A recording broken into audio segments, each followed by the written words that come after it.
Jarvis, drop my needle. Hello, this is the hardcore legend Mick Foley, and if you are interested in listening to idiots, you came to the right place. Have a nice day. Woo! That's an attention getter. He's a very strange young man. He's an idiot. What we're dealing with here is a complete lack of respect for the law.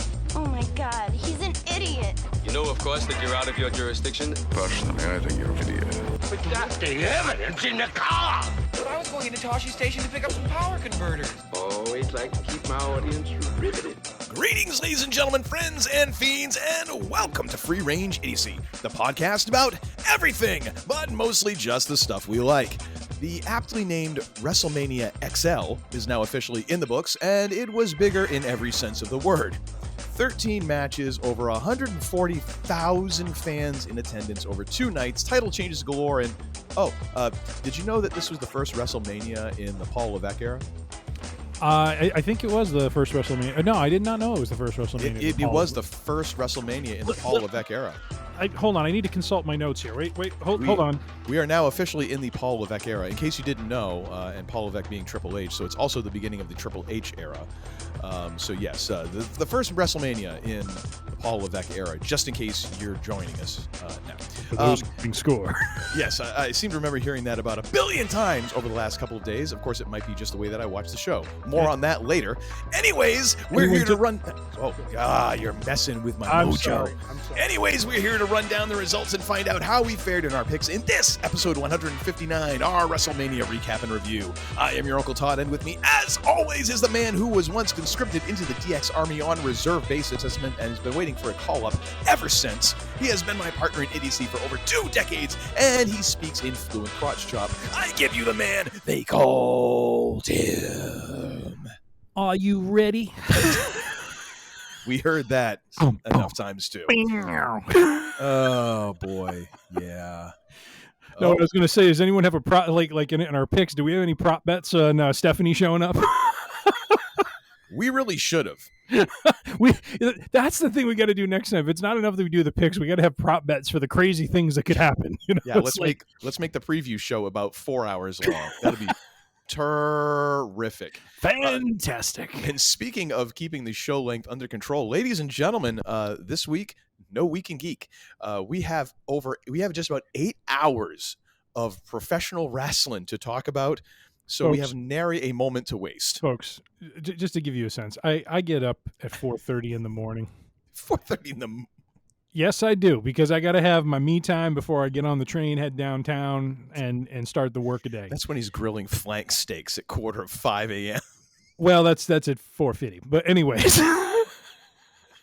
He's brushing his teeth while he's firing the grill up, getting the coals warm. I got to tell you, I was sitting on the train thinking about our show tonight, and I just said to myself, 2 nights, a lot of action, a lot of stuff to go through. Folks, we're shutting the Week in Geek down for this week. Yeah. Uncle Todd and I are going to be probably still pressing, two hundo if with all the stuff we got to adjudicate here and litigate. So yes, indeed. Oh my goodness. But yes, I am minimal programming notes. That's about all we're going to add to this show. Correct. Correct. And we are going to try to hold ourselves to a timer. Yeah, we'll talk about that a little bit more. Boundary line. Yeah. But as I said, Uncle Todd, it's okay if we get done before then. Don't see now. You're like posing a challenge to my id. It's not going to go well. It just doesn't. I'm going to take it all the way to the gong. Exactly. So just as a programming note, ladies and gentlemen, yes. Your man, the man they call Tim, was watching this dutifully Saturday and Sunday as the Lord intended. Me, on the other hand, I was that worst of abominations. I had plans on Saturday night, so therefore you paid on Sunday. On Sunday, the holiest of all days, I decided that I would just descend into this bacchanalian orgy of professional wrestling and watch night 1, take a brief break for a shower, and then watch night 2 live. So 8 hours. I'm glad you bathed yourself in between. I wasn't expecting night one to go as long as it did. It was long. I thought I was going to have. I thought I was going to have time. Here's my plan. I started making my chili before I started watching night one, so that was simmering on the stove. I was going to have that in between the nights. I was also going to make myself some chocolate chip cookies. Ooh. It doesn't take that long to make. I was like, okay, eating chocolate chip cookies and a shower, no problem. That fracking night one kept going and going and going. And I'm like, okay, I've got just enough time to take a shower, throw some cookies in the oven, and I'm going to have to run back and forth to the kitchen, swapping in and out like cookie sheets during the beginning of night two. It was mass chaos here, ladies and gentlemen. And your wonderful wife is watching all this happen. Like, why are you doing wrestling? No, she was out. Okay. She had plans and stuff like that. So she was blessedly safe from my idiocy. from your ballyhoo. Yeah, I was a husk by the time this show ended. So dude, for more reasons than just the sheer length of what you watched. You know what I mean? I mean there was. We'll get into it, but it got a little dusty in the room at the end, my friend. Let me tell you, it did. So without further ado, let's jump in here. All right. Starting off, just a couple of notes here that I thought were kind of interesting here. First of all, did you notice? And I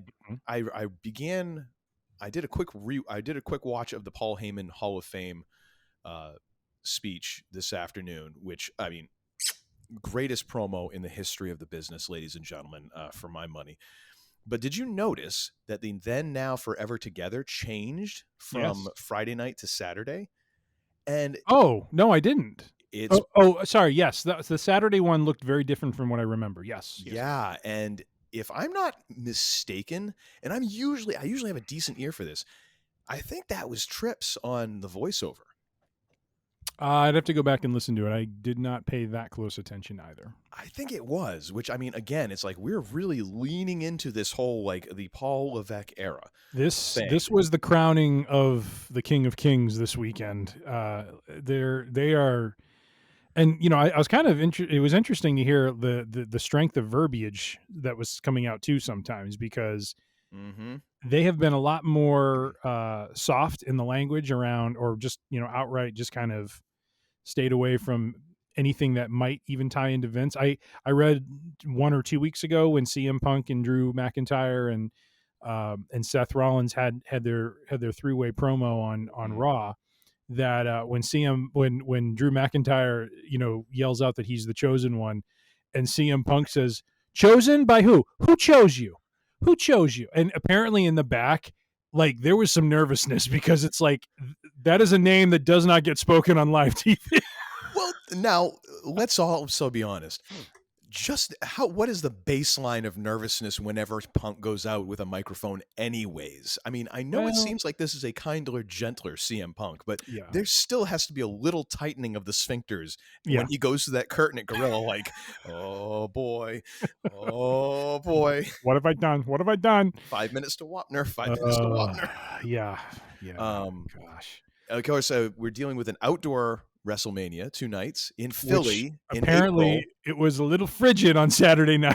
Michael Cole, everyone's favorite commentator / meteorologist, kept us abreast of the conditions throughout both nights, which was. I thought he was going to have like fantastic. The big furry hat on his head by the end of the night for, you know, just listen to how he was whining about how cold it was. He was hoping for like it's too bad Valhalla wasn't there. He could have gotten like the antlers with the. There you go. The thing there. There you go. Nice. Coco Jones doing a job on the Star Spangled Banner, and both nights the Star the whatever anthem was being sung was God Bless America's second night. That's what I'm saying. But the quality of it was. However, Coco Jones, I want to say, just for the record, yes, Coco Jones setting a new official record for the number of crosses worn by a singer during the national anthem. I counted 4. That's impressive, and I was just glad to be there for that moment. I got to be honest, I was working on my spinach and gorgonzola salad and my pepperoni and black olive oil sauce pizza. You were distracted. I was distracted. I was enjoying my feast, getting ready to take in the wrestling. I was not paying attention. See, another prop bet we could have made: number of crosses worn by the singer. Also, 23 Manias now for Michael Cole and 23 for Triple H. That's impressive. That is insanity. I just like that it's taken 23 years or 23 WrestleManias for me to finally settle into Cole. You know, it's been the first decade with him was just absolutely painful. It has been touch and go. It really has. And of course, the first person we see out for Mania 40 is the chief content officer, the King of Kings, Triple H. Yes. Welcome to a new time, a new era. Again, like it's funny that I watched the Hall of Fame speech by Paul Heyman, because Paul Heyman really leaned into like the leadership of Triple H and all these things. Like, yeah, I'm like, is he looking for a raise? Like, what? He's laying it on thick. Yeah. And this was kind of, had I watched them in the right order, like this would have been the exclamation point. Yeah. And yeah, you know, not that Paul was the biggest fan of Vince. I mean, I think they tolerated each other, but as I texted Uncle Todd today, I really didn't understand the depth of respect that must exist. And I don't know if this was for show or not, but I mean, it really seemed like Heyman was being very genuine and wanting to basically make it very clear that, you know, who is in charge now, how, and the way he spoke about the leadership being shown and taking on what he took on. You know, with Vince, you know, basically getting out of there and him taking over and just how he's brought the company through. I mean, it was very unexpected for me to hear that from him. And it wasn't just that he said it, but it's also the little things that happened where he went over and they kind of had a moment there. You shook hands and just a lot of respect. I was also surprised by the Stephanie thing too. I for some reason I had it in my head that he and her, just bumped heads a lot, but there's like an affection there, with the three of them. Like they just seem to have a lot of mutual respect for one another and love for each other, born out of the business. And so I really think I like that part of his speech. I really liked that it wasn't, and sorry, I don't mean to go off on a tangent on his speech, but as I mentioned to you, I like how his speech was done where it wasn't just a timeline from the time my career started to now. It was, he started with Paul Levesque. He started with, how this company is in such great shape and the leadership. And I mean, just, he couldn't say enough good things. Yeah. It was hysterical to me that he spent maybe 2-3 minutes on WCW.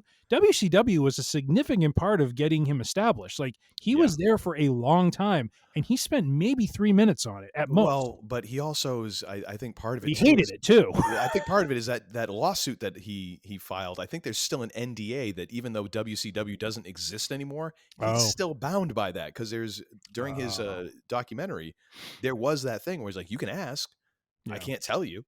Yeah. He's like, that's not his. He can't, like, he is not allowed to really get into that. So it kind of makes sense. I did appreciate how the fact he took out the phone and he's like, this is the one that I hit Sting with. I was like, that's great. Like you didn't pack that box, Paul. I love the dilapidated box that was sitting on there, and he just starts pulling stuff out, and it was awesome to see the crowd react, like to the jacket. Oh yeah, to the headset, and I mean, just everything about that was wonderful. So just a master. But all that still to say, working my way through it. But it is a great promo. You should definitely watch it. But it really drove home the fact that, like, wow, they are super leaning into the fact that this is the guy in charge. Yep. And it's like there is no doubt, like TKO is now 100% behind this guy. Yep. 100%. And rightfully so. I mean, the results kind of speak for themselves. Yep. Fans are happy. Like, good God, the Triple H chance he was getting and everything else, it's crazy. And actually during Heyman's speech, they actually came up with a Paul Levesque, like they went from Triple H to Paul Levesque. I was like, way to be on your toes, Philly. Way to be on your toes. I got to go back and look. I want to say NXT, like NXT in its form, now where they have a separate arena and everything for it. I thought that started in 2012 or 2014. So we got to be at the 10-year mark. Like, the reason why I'm bringing it up is I feel like the fan base recognizes what he's done, the way he was building up NXT. Like there was a point in time, and I think they pulled back, when the pandemic hit. There was a point in time where NXT was going to become a global, like they were going to have branches of NXT in the UK and Well, they did. They have NXT UK already. They it was for a brief they time. did, and they kind of do, but I don't really. They don't talk about it a lot. And quite honestly, I'm not into the NXT product as much as I used to be. Yeah. But I all this to say that I think this is the culmination of all this time that he's invested in developing talent, in developing, compelling stories, a great product. Everyone saw NXT when he was in charge of it, and it was, we've talked about it. It was getting to the point where it was light years ahead of whatever Vince was doing. I mean, it looked so good. And you're just like, why can't we bring this into the main roster? Well, now it's there. And shockingly, business, and it's really funny. I'm like, over the last couple of months, I'm hearing this a lot. And of course, these are WWE employees, but it's also folks like Uncle Corny and others who are recognizing like they're on a pretty strong run right now. I mean, they're putting out a great product. People are loving it. They're showing up in droves, and and there's not a lot of drama. It's the past 2 Raws have set house records. Yeah, like they set a new Raw record, and then last night in Philly, they broke their own record. Yes. Yep. That's kind of amazing that you're in this point of a show that's been on the air for what, 20, 30 years now? Yeah. And you're setting these kind of house and attendance and gate records. I don't think it's an accident, you know? Yeah. So, but all that, I love how we started with the signature and just like completely spiraled into the Hall of Fame and everything else. But all that to say, I mean, that was the theme of the weekend though, was they were declaring, and in a lot of ways, it feels like it fits at least what I've read about and kind of understand the character of Paul Levesque. He chose his words very carefully when Vince left finally. Mm-hmm. He never declared victory right away. I know there was that one SmackDown you saw where he came out and to King of Kings. It was subtle, kind of, but it wasn't a declaration of a new era. He wasn't, doing a victory lap. Mm-hmm. But it feels like they're now at a point of we're here. This is a new era. Well, I think a lot of that has to do with the corporate structure too, like making sure they're behind him. Yes, and I thought the other thing that was huge, and I don't forget if this was from Raw last night or it was said on Sunday, but the whole idea of someone said, it's no longer sports entertainment. We're back to professional wrestling. Well, Heyman said that during his Hall of Fame speech, where he talks about this thing that we call sports professional wrestling. That's right. Well, it wasn't just that. It was at some point during the event. I thought it was on night 2. Someone said that, like especially at the end, when Cole was talking, like I think it was Cole. I think he said, "Forget sports entertainment. This is professional wrestling, and I love I mean, he was just being very. Oh yeah. And then you heard Pat McAfee. He's like, "Pro wrestling. I love pro wrestling." And then Corey Graves like, "Pro wrestling is beautiful." McAfee is. He's another one that's growing on me now. He's kind of growing on me with his times when I'm like, okay, Pat, just stop trying to crack up Cole. Like like I get it. It's funny sometimes, but you got to rein it in a little bit, buddy. Rein it in a little bit. Oh yeah. All right, let's actually start talking about some matches here. They came right out the gate with a hot one here. So I'm going to start the clock, ladies and gentlemen. The Women's World Championship. Rhea Ripley defending against Becky Lynch. 8 minutes starts now. All right, dude. This was a good old-fashioned slobber knocker, to take a page out of JR's book. You and I had different takes on this match, and maybe I need to go back and watch it again. I was not as I don't know. I was kind of like, Well, granted, I am in the same way that I am in the bag for Katie Sackhoff. I'm in the bag for Rhea Ripley. Ripley could come out there, twirl around, and like do a people's elbow, and it'd be like, it was brilliant. In the same way, you're the opposite way about Roman Reigns. Roman could send you flowers, and you're like, they don't smell nice enough. You're right. You are correct, sir. They're not the right color. You have read the room correctly. So the thing is, like, I know that at the beginning, the match was clunky to start off. Yeah. I granted. Absolutely granted. And, actually, before we get in the match, can we get this out of the way? Yeah. One of the nice changes that I think has now been ushered in this era was the shift in camera quality and shot that they did on the introductions. Yes. So they did not introduce. Did it a couple times though. They which only I did it thought for the was title interesting. matches. They Yeah. only did it for the title matches. But they did this thing where they zoomed in. It was a very close up shot of who was being introduced. And I think you were saying like they must have been doing it with an ultra high def camera. I mean, Totally. it has a very cinematic feel to it. It Yeah. felt very different than the live camera they were using for the action itself. Mm-hmm. But man, did it just brought it up a level. Well, you know it was what I mean? very Like video game like too. oh yeah. Yeah. And they had the title, you know, they had the title on the bottom, Mhm. challenger and champion, and Yep. and so No, I love that. Love oh that. my, like it was those little details where I'm like, man, this product is definitely like it's feeling good. I like this. Oh yeah, and I mean, even right from the intro, like Becky Lynch gets the epic like book plug, even to the point of like in her On her the tights. in the robe she was wearing, Yeah, like yeah. there was pages, and then on Mhm. the tights there was actually like words from the book and all that. Rhea got herself Rhea went and got her hair did. She got herself a real nice weave, and also got the live band intro. So She I got mean, the live band intro, which was great. I love how she sings her own theme music. Like she's lip syncing to it, Yep. and was doing it like come on, Yeah. like that's just cool. Like that's something I would do. Like this is my music. Can you believe this crap? I know. It was very well done. Yeah. Intro was a little so the start of the match was a little clunky for Yes. me. I do understand you know some of the notes I have Well, Becky was supposedly had that fever. I think Becky was not. I think it took longer for Lynch to get going. Yes. Rhea felt really sharp all the way through, which She is did, fair enough. yeah, If you have 102 temperature for a couple days, like yeah. all right, yeah, it's going to take you a little while to get going. But Yeah. anyways, you were saying, sir. But no, I you know I thought there was a good you know back and forth even though it was a little clunky. You know Becky showed a good vicious side with some of the outside of the ring shenanigans.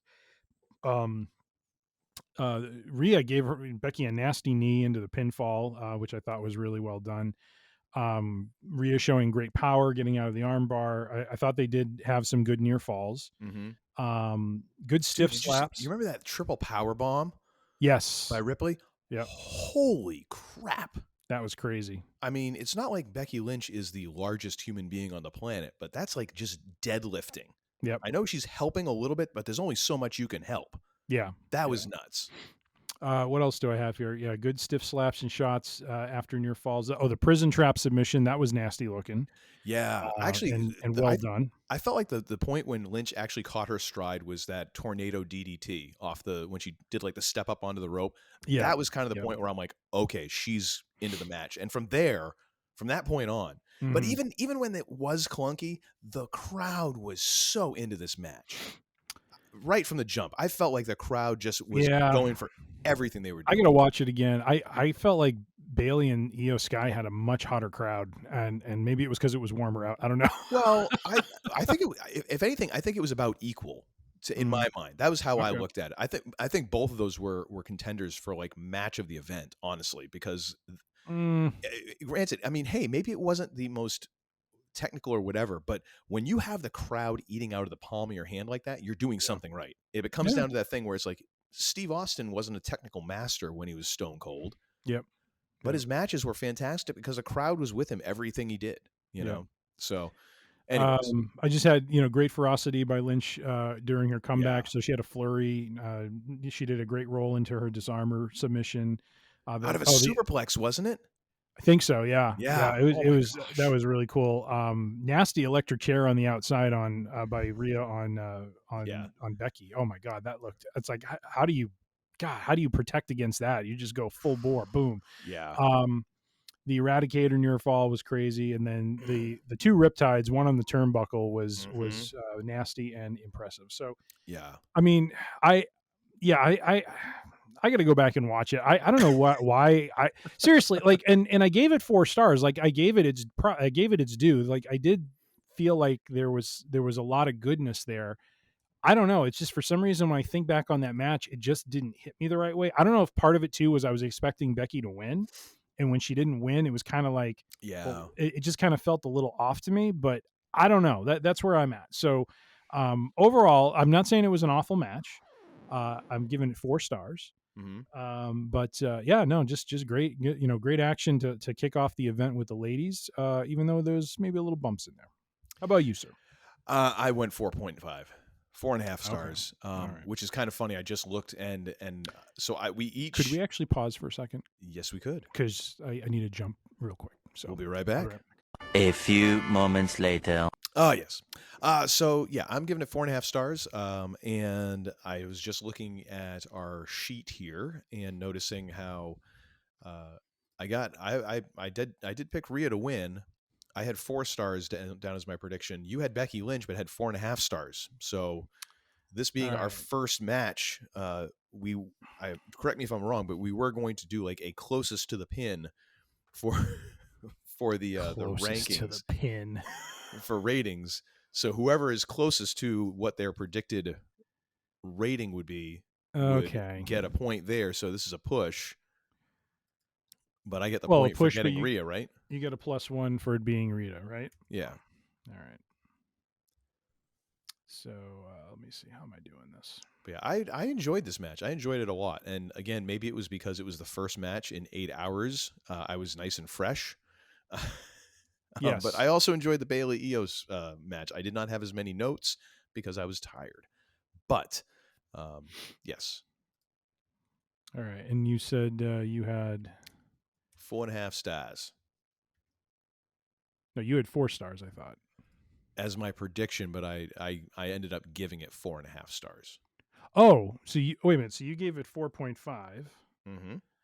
I had as a prediction 4.5, and I gave it 4. So neither of us get points. That's what I was saying. Oh, sorry. It's a push. Okay, gotcha. Yeah, it's a push on that, but I get the point for having gotten the winner correct. Oh, that's right. I'm sorry. I thought we both picked Becky Lynch. I'm sorry. You're right. Rhea Ripley won. I was definitely Team Rhea. All right, so this is not a push. This is a +1.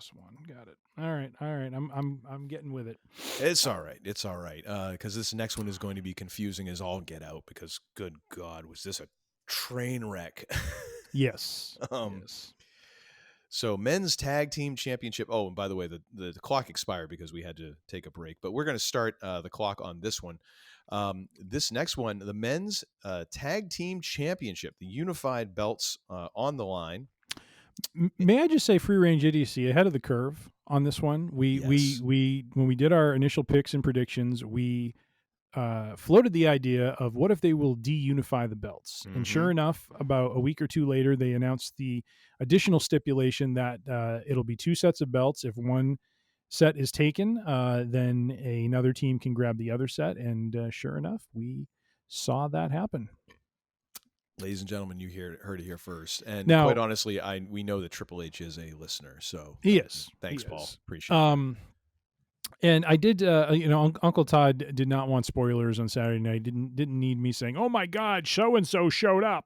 None of that. But what I did send him, the one thing I sent him Saturday night, because I thought he would appreciate this, is Xavier Woods coming out dressed as Apollo Creed. Of course, you didn't fill me in on the fact that then Kofi was wearing Rocky Balboa's get up from Rocky 3.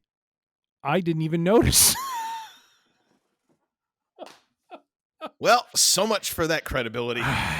Well, at least we know between the two of us who is the more observant of the two. Good, counting crosses, noticing, men's shorts. To be fair, the man they called Tim was probably about 3 whiskeys in on this one at this point, and he doesn't do any of that stuff under 100 proof. So I actually did not have anything night one. Well, then you have no excuse. I have no excuse other than not being observant. So this match, going to start the timer now. This match was a 6-pack ladder match. We had Judgment Day defending against DIY, The Awesome Truth, New Catch Republic, New Day, and Austin Theory and Grayson Waller, A-Town Down Under. Mm-hmm. My highlight of this was the sign that was on the hard cam. Santa deserved it. I thought that was a beautiful Philly reference for the time that the Philadelphia crowd at an Eagles game threw snowballs at Santa Claus. Oh God! I thought that was great. I saw that. I got one hell of a laugh out of that. That was great. That is funny. That is funny. This was, man, a train wreck. This was something. I don't have a ton of notes because it was just so much crap going on. The one thing I will say, the triple ladder spot they did early on, didn't come off as well as I think they did because the side ladders fell so slowly.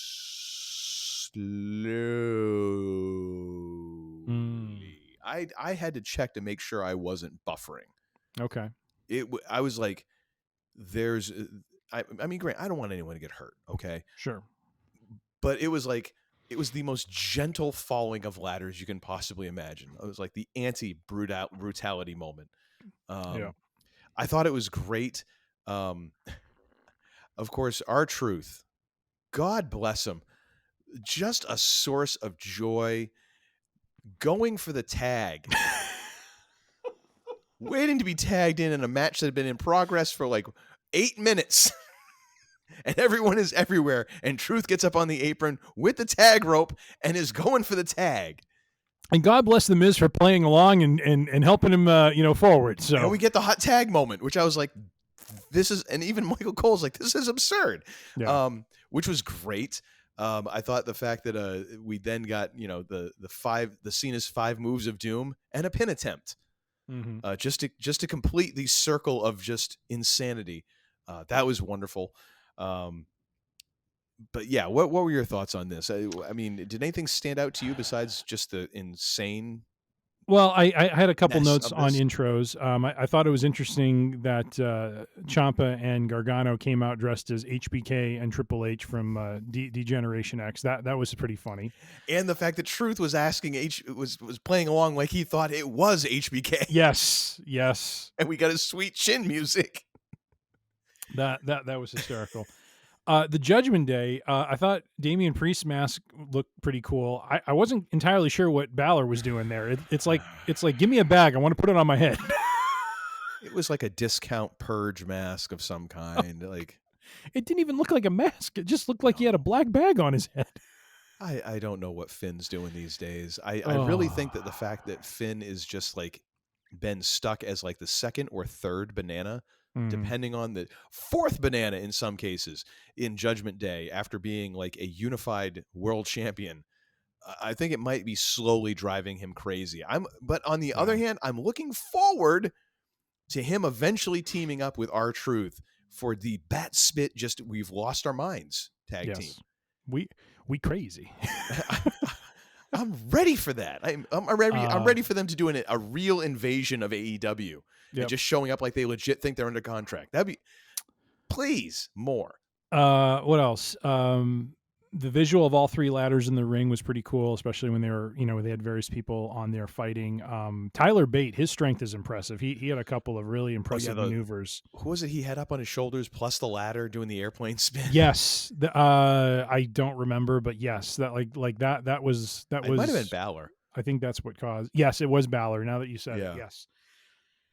So I was really impressed with that. I have R-Truth asking for the tag. That was hysterical. New Catch doing the double moonsault off the top of the ladder. Yep, I had that. That was, and that was like perfectly timed. Like you couldn't have I don't know if they practiced it or not, but my gosh, like they couldn't have timed that any better. Those guys have got to be tag champs here in the somewhat near future. They are red hot right now. New Catch tossing Waller through the ladder was impressive, although it's got me questioning what are they making these ladders out of, because it seemed to me as the match wore on, there was one, I forget who Damian Priest was on the ladder with, but one of the ladders just like all of a sudden started folding in on itself. Well, I think they have a combination of aluminum it doesn't look like fiberglass. Metal. Yeah, it did not seem metal to, like, I'm wondering if they had fiberglass and they paint it to look metallic or something like that, because because the ref was trying to stop him. Yeah. It was literally just yelling out his name and trying to grab his leg. Yeah.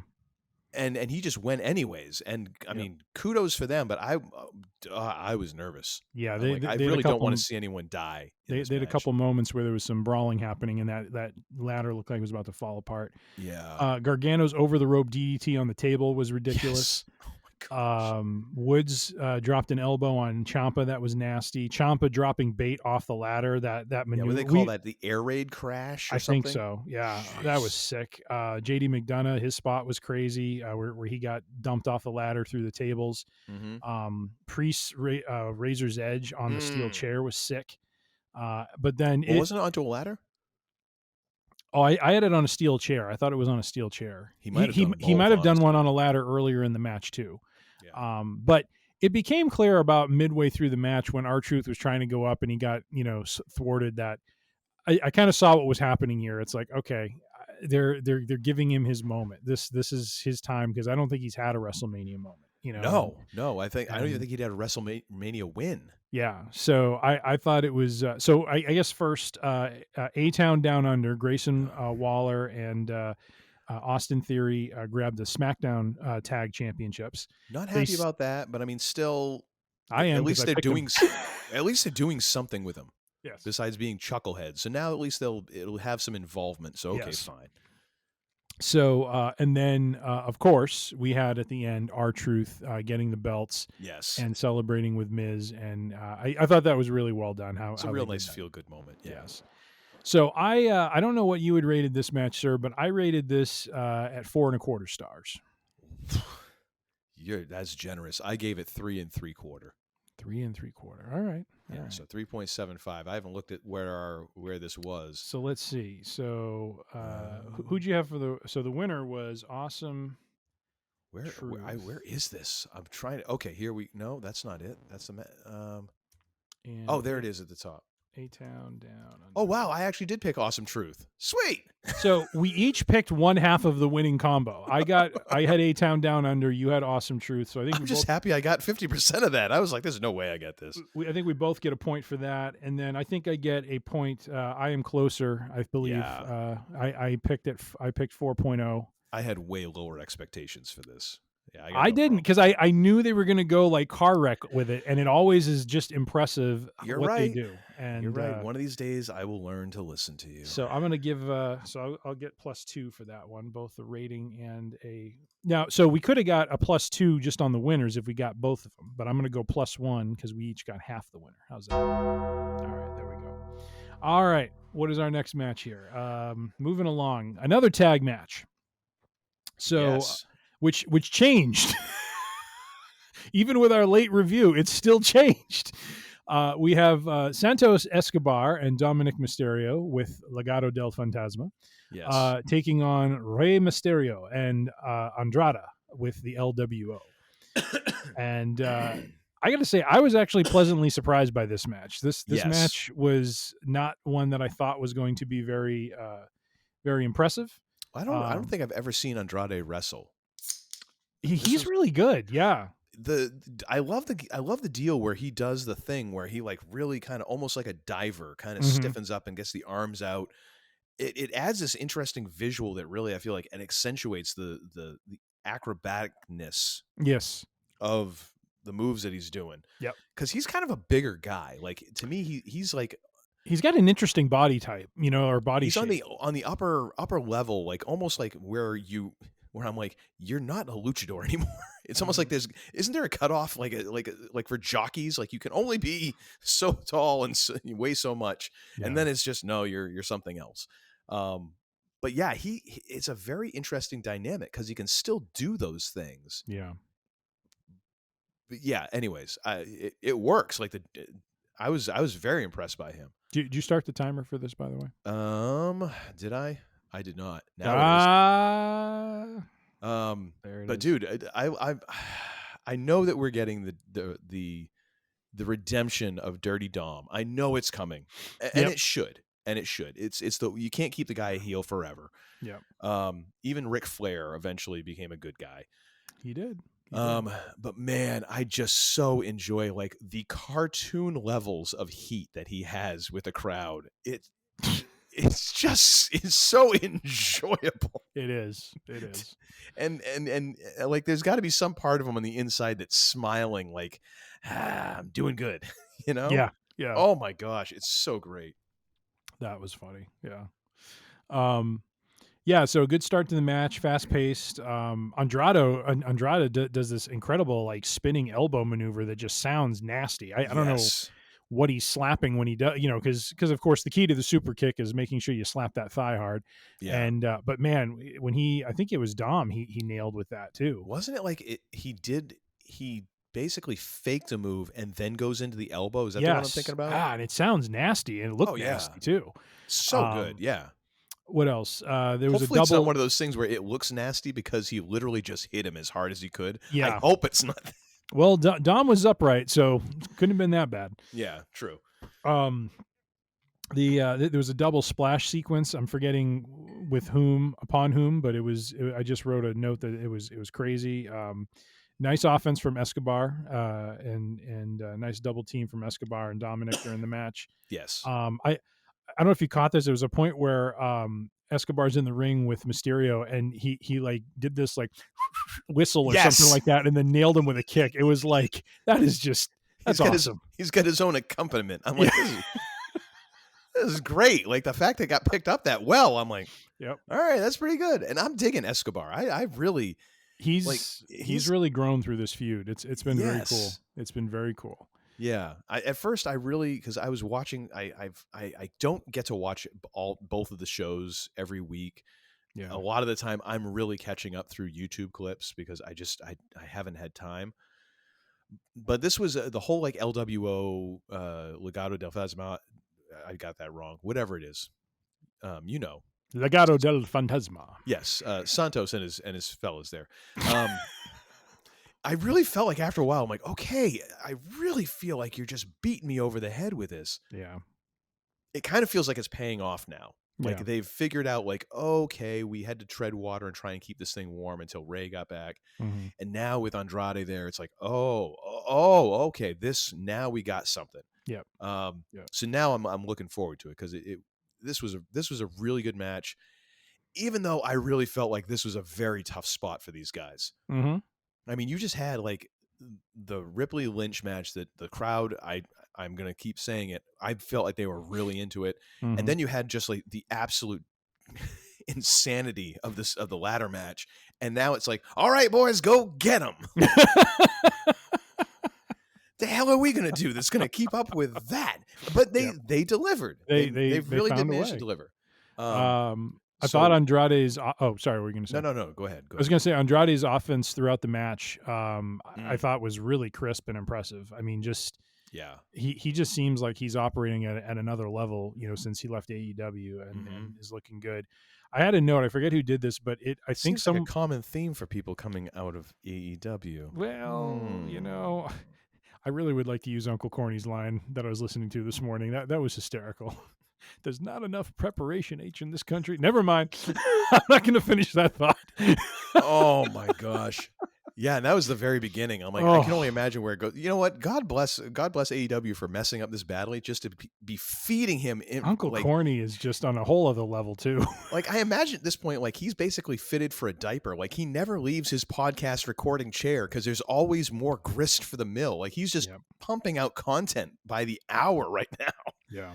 It's like just a steady, like just diet Sprite and Domino's pizza delivered to him with a few energy drinks mixed in, and he's good to go. Yeah. Yep. I forget who did this, but there was a moonsault that was a missed moonsault from the top, but it then turned into a mini moonsault. Do you know what I was talking about? I think that was Andrade, wasn't it? I think it was too. Yeah. Oh, that's right. It was him. He missed it, and then he turned it into like a mini one, which was just crazy impressive. That dude is stupid athletic for a dude who is like bigger than what you would think a person could be and still successfully pull that stuff off. Yeah. That's and then going places to go with the craziness of the squads that were the representative squads on each side. You've got Joaquin Wilde, who is now known as the human lawn dart, apparently, because they launched him from the middle rope. Carlito and Raul Mendoza just like launched him. Oh, and it's like if anyone's going to launch you, like you want Carlito in on that too, because that's a dude who's like, yeah. Did you see the arrow he got though? Beyond jacked at this point. Yeah. Yes. Oh yeah, it's insane. Moly. That was crazy, and that's like legit too. Like he's like, yeah. The ease double up, Carlito, ease up. The double 619s were impressive, and then I was really thrown at the end with the two really tall bearded luchadors that came out. I thought it was the Harris Boys from back in the 90s. I was trying to figure out who that was, and I should have guessed because everyone in Philadelphia seemed to know who it was. That should have been a dead giveaway. Yeah, no. That Turns out there's some Philadelphia Eagles are wrestling fans apparently. So, yes, and what was it, McAfee or was it Cole who those are the biggest luchadors I've ever seen. That was great. That was great. Very true. But yeah, and any other thoughts on the match, sir? No. So we get a win by Ray and Andrade. Ray and Andrade. So in our picks at the time, it was Dragon Lee. Yes. And that was even a week leading up to it. That was up until like the Go Home show, wasn't it? Wasn't it the Go Home SmackDown that they changed that up? So we both got a point for picking the winner. All right. Oh, actually, did I not put the winner? Oh, I didn't put the winner. Hold on. So Andrade. I don't know how to say his name. Andrade? I think it's Andrade. I think. Okay. I don't know. I liked it better. I actually liked his name in AEW better. It was like Andrade El Idolo or something like that is what it was. I mean, at this point, he's probably like, you can call me whatever I want, whatever you want. I just had a great All right. WrestleMania match, and I go home to Charlotte Flair. So, life's good. All right. So you, sir, had 3 stars. What was your final rating for this match? I went to 3.5 stars for this. Okay, and I had 3.5. That was my pick. My rating live was 3.75. Ah, you got me. I think I got you on this one. Yep. And just to be clear, gentlemen's agreement, neither one of us were consulting the sheet as we were giving out our ratings. Not at all. I forgot who I forgot what my rating. I even forgot who I picked. I was like, did I pick this person? All right, so that's always classy. Yeah, All right, so that one's in the books. Geez, we haven't heard the gong yet. Are we? Oh, there we go. We're just coming down to 5 seconds left. Nice. So all right. yeah, we did all right there. This one might be a quick one. This next one, because I don't start the clock on this one. Yes, actually, please. I'm going to. Yeah, please, just to keep us honest. But the next match was brother versus brother. It was a battle of the Usos, Jimmy and Jay. And as I said to Uncle Todd, or I think I texted you yesterday, that was what I would have imagined. And I have a note on this. I'm like, this is a match. This is how I would imagine a match, Young Buck versus Young Buck, going exactly, because it was just like super kick city. That's all it like. That was the only offense we saw. It was incredible. Ladies and gentlemen, this match single-handedly devalued the super kick to the point of like a South American country's currency, where now it takes approximately 1,000 super kicks to buy a loaf of bread. Yes. It's in-fracking sane. This is the one point in this show where I'm like, whoever was producing this match, I'm not going to say they need to be fired. They need to be reprimanded, stern talking to, and brought. Actually, you know what? They need to be brought into an office and have Jim Cornette give him his theory of producing. Grab him by the goozle. Grab him by the goozle pipe and squeeze. This is it's the first legit use of a goozle tonight that we would need. Good Lord! Like, I get it that either one of these guys only has a few moves. But man, just like almost no selling. Yeah. The super kicks and then just making it meaningless. Well, for everyone else. And it's not like nobody else on the show either night was using a super kick. Like they were here, there, and everywhere sprinkled in, and they look meaningless now because of this match. Yeah. And I thought of you because during this match, the other thing I think that hurt it was I felt they were trying to apply the same kind of pacing that Roman Reigns uses in his matches, which is very slow and methodical. Yeah. The punching was just not there. Like if you go back, neither one of them have a punch worth a damn. Neither one of them. They have the most horrible working punches this side of Shane McMahon. Yep. Terrible. And it's like, that's one of your 4 moves, fellas. Work on it. So the punching wasn't great. There was no like another thing I sent to Uncle Todd over text was just I really felt like this exposed, I mean, both of them, more so Jay than Jimmy, because Jay's the one being called main event Jey Uso, but it's like his offense is limited. Like there's no suplexes, there's no body slams, there's no working on, any body part to try to, secure a win or anything like that. It was just very it just felt very slow, plodding, methodical. Or not methodical, but just sluggish. And for that plotting, it was also sloppy. Yeah.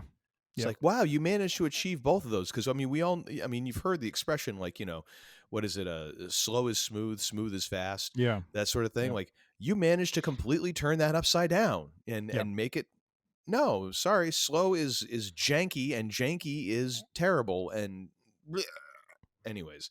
Now, I forget which WrestleMania it was, if it was 34 or 35, but there was a WrestleMania where the opening match, this is before they went to the 2-night format. The opening match was a ladder match for the Intercontinental Championship.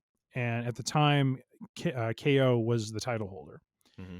And at the time, he and Sami Zayn were opposing each other. I think Owens was the heel and Zayn was the babyface. When they get into the ring, so there's like, I think it's like 6 guys total. When Owens, who's the champion, last guy to enter the ring, when he gets in the ring, everyone starts brawling with everyone else, and it's just Sami and him in the ring. And they walk up to each other, and they just have this way of going at each other with punches, like super rapid. And just, it looks violent. It looks vicious. Yep. And but you can feel the vitriol when they do it. That did not happen in this. I could not have told you if I watched this match that these two had an issue with each other because of how lame the action was. It was just, ugh. Honestly, unfortunately, Jey Uso right now is in the same category as Ronda Rousey. Mm-hmm. And a little bit of Roman Reigns, but not the good side of Roman Reigns, not the money drawing side of Roman Reigns, the side of like you're an entrance, a catchphrase, and then everyone remembers how crappy you work. Yep. Everybody loves the entrance, and then you start wrestling, and it sucks. I mean, Jay wins. Who really gives a crap? I'm gonna be. You know what? No, I'm not. I'm downgrading. I'm downgrading as we speak. But you can't downgrade. We're looking at our ratings. You're gonna. I actually didn't look at the ratings, and this is probably going to hurt me. So I don't care. I'm doing this on. This is a matter of principalities, Smokey. I'm rating this 1.5 stars. Damn. Yes. And actually, that's me being generous, honestly. All right. Because so the more I think about it, it really should have been like 1 star. Okay. It was like one of those early WrestleMania, like 1 or 2 or 3, where it's like, special delivery Jones versus Conquistador #2 sort of thing. Yeah. All right. So you went 1.5. So that gives you, so you're one off the mark. Yeah.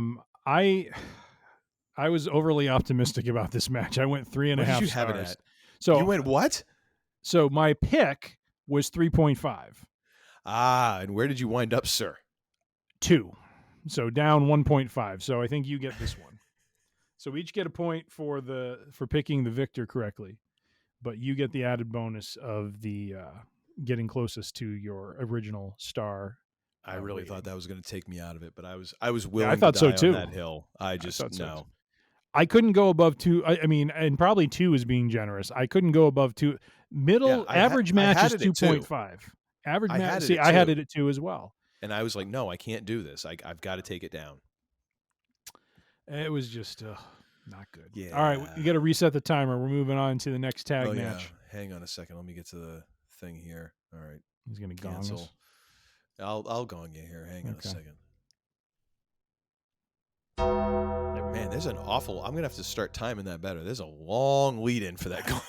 Almost as long as Undertaker's entrance, which we'll get to later. Anyways, next up we have a 6-woman tag team match. No real stakes here, but except for just who's going to beat the hell out of each other.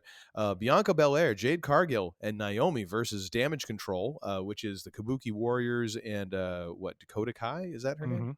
Okay, I don't know why I have the hardest time remembering keeping Io Sky and Dakota Kai straight. I know. Do not know why.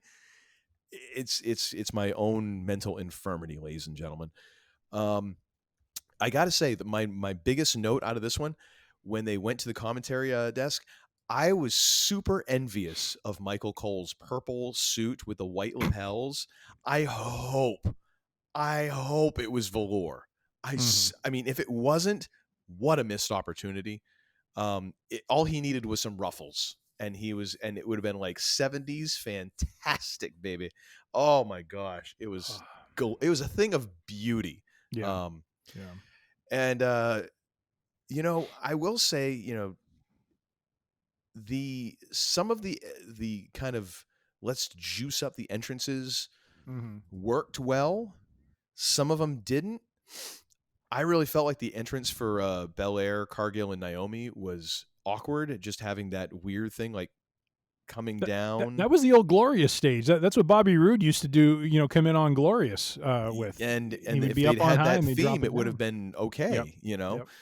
But unfortunately, they just had this intro, weird sort of incidental music, and then they did each one's intro while they just kind of stood there. So it was super awkward, especially like Cargill's theme, because that one takes a while to get going. Yeah. Like there's a preamble, and then there's a pre-chorus, and then you finally get into the thing. And anyways, I thought it was awkward, but at the very least, Bianca was sporting Geordie LaForge's eyewear from Star Trek: The Next Generation. So it was all good. It balances out. We have a wash. We do. Yeah. What were your thoughts on this match, sir? This match again, it surprised me. I wasn't expecting much from it. I mean, honestly, it was a showcase, for Cargill. But everyone brought, some strong action to the table. Damage Control starts strong. Got some nice combos from Asuka and Zayn, who just work well as a team. Belair was a house of fire. She handled all three of them, and then she did like bounce. She bounced moonsaulted all of them, which was impressive. Just impressive double teams. I think I already had this from Asuka and Zayn. And then Cargill gets in there and just goes to town. And then there was one point. Did you see her on the Go Home SmackDown? I did not. No. Or was it the Go Home SmackDown, or was it the week before? One of the SmackDowns, and she came out and Belair and Naomi were getting this. How the match got made, and Cargill comes out and just lays waste. The Damage Control. I saw that and I was like, okay, you know what? If this is what we're waiting for in order to get her on TV, and this is what we're getting, fine. Okay, I get it. All's forgiven. Yeah. Because she looked like $1 million, and she did in this match. And honestly, everyone came off and looking really good in this match. My problem was, everyone looked strong, but yet I didn't feel the match flowed very well. You know what I mean? Like it and of course, like the finisher spam at the end, just sort of, it didn't do much for me. All right. You know what I mean? And maybe it's a little bit of a hangover from the previous match. It just felt like just above average. And I was hoping for more, because I know that the participants here are super ton of experience. Just in the Kabuki Warriors, Belair and Naomi alone. I have no idea how long Dakota's been in the business. Jade's brand new, or brand newish. But it felt like it should have been more. Yeah. You know what I mean? I'll be honest, I rated this one just above average, 2 3/4 stars. Really? Yeah. Again, like everybody looked good, which to me, with the amount of experience and talent in the ring, that's kind of table stakes. And the fact that the story and the flow of the match was not great. Yeah. So 2 3/4. And by the way, Jade, Bianca, and Naomi won. Yes. So Belair, Cargill, and Naomi won. Yeah. All right. So your live rating was 2.75. Mine was 3.25. Okay. When we look at our picks, we both picked the ladies who won to win, so we each get a point for that. Okay. And then I believe it's a push on the star rating, because I think we're both off by 0.25. Okay, fair enough. So you did a 3-star, you were off by 0.25. I did 3.5. I was off by 0.25. So no bonus for the star rating. How are we doing on time there? We well under 8, or are we just coming in? I forgot to start the timer on that one. Sorry. You had one job. All right. I don't have one job. I've got multiple jobs here. I've got a bourbon. I've got a timer. I've got a gong here that just keeps on going off. I've got things going on here. I know. You gotta, work those muscles with that bourbon, baby. I feel like Crash Davis in Bull Durham. We've got a lot of stuff going on here. We do. All right, next match. This was an interesting one. WWE Intercontinental Championship match. I am starting to clock on this. Yes. Gunther, the Ring General, who is coming in, and this was eerie. 666-day title reign on the line against one Sami Zayn. Really loved the pre-intro for Zayn with his family. The gauntlet of well wishers. Yes, and his kid. His kid was so phenomenal. great, like not following the script whatsoever. I was like, that's exactly what having a kid is like, right there. Yes, and Zayn looked absolutely thrilled with the whole thing. He was like, "This is great." Yeah. And then Gable approaches him, and we get the Apollo Creed Rocky moment where it's like, he's helped train him, and he's like, "Remember, you owe me a favor." What favor? Ding. And then the cherry on top of it all is when he gets into Gorilla, who's standing there but Kevin Owens, getting them all hyped up. Go get some. That is so great. And I love how phenomenal. I love how at the beginning, like, there really was a palpable disrespecting of Sammy by Gunther, which is kind of out of character. Yep.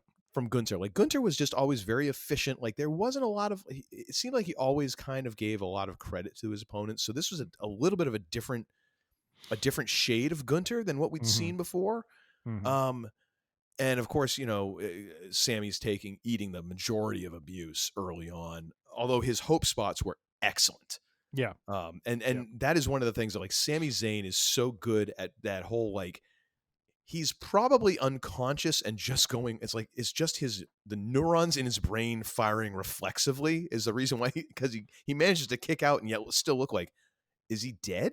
Yeah. Right. Are you there? Yeah. Oh my gosh. So good. I mean, the sleeper spot, Sammy kicks out of the power bomb. I mean, there was definitely like such a Rocky routine to this whole match. I mean, this match was so good. I liked how Gunther was getting into that sadistic territory.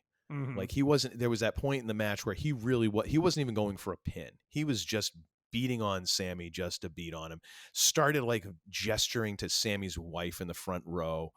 And that the only thing that would have made it perfect is if Sammy's wife had kind of turned and was just begging to stop the match or something. Yeah. Or even hinting at that. That's the only complaint I have, that you could have ratcheted up the drama a little bit, but such a nit to pick. I thought this was such a great match, beginning to end. I mean, of course, we get the Sammy Hulk up. Damn, that freaking! What did you think of that brainbuster on the top turnbuckle? Like, that was insane. I didn't have to take that bump.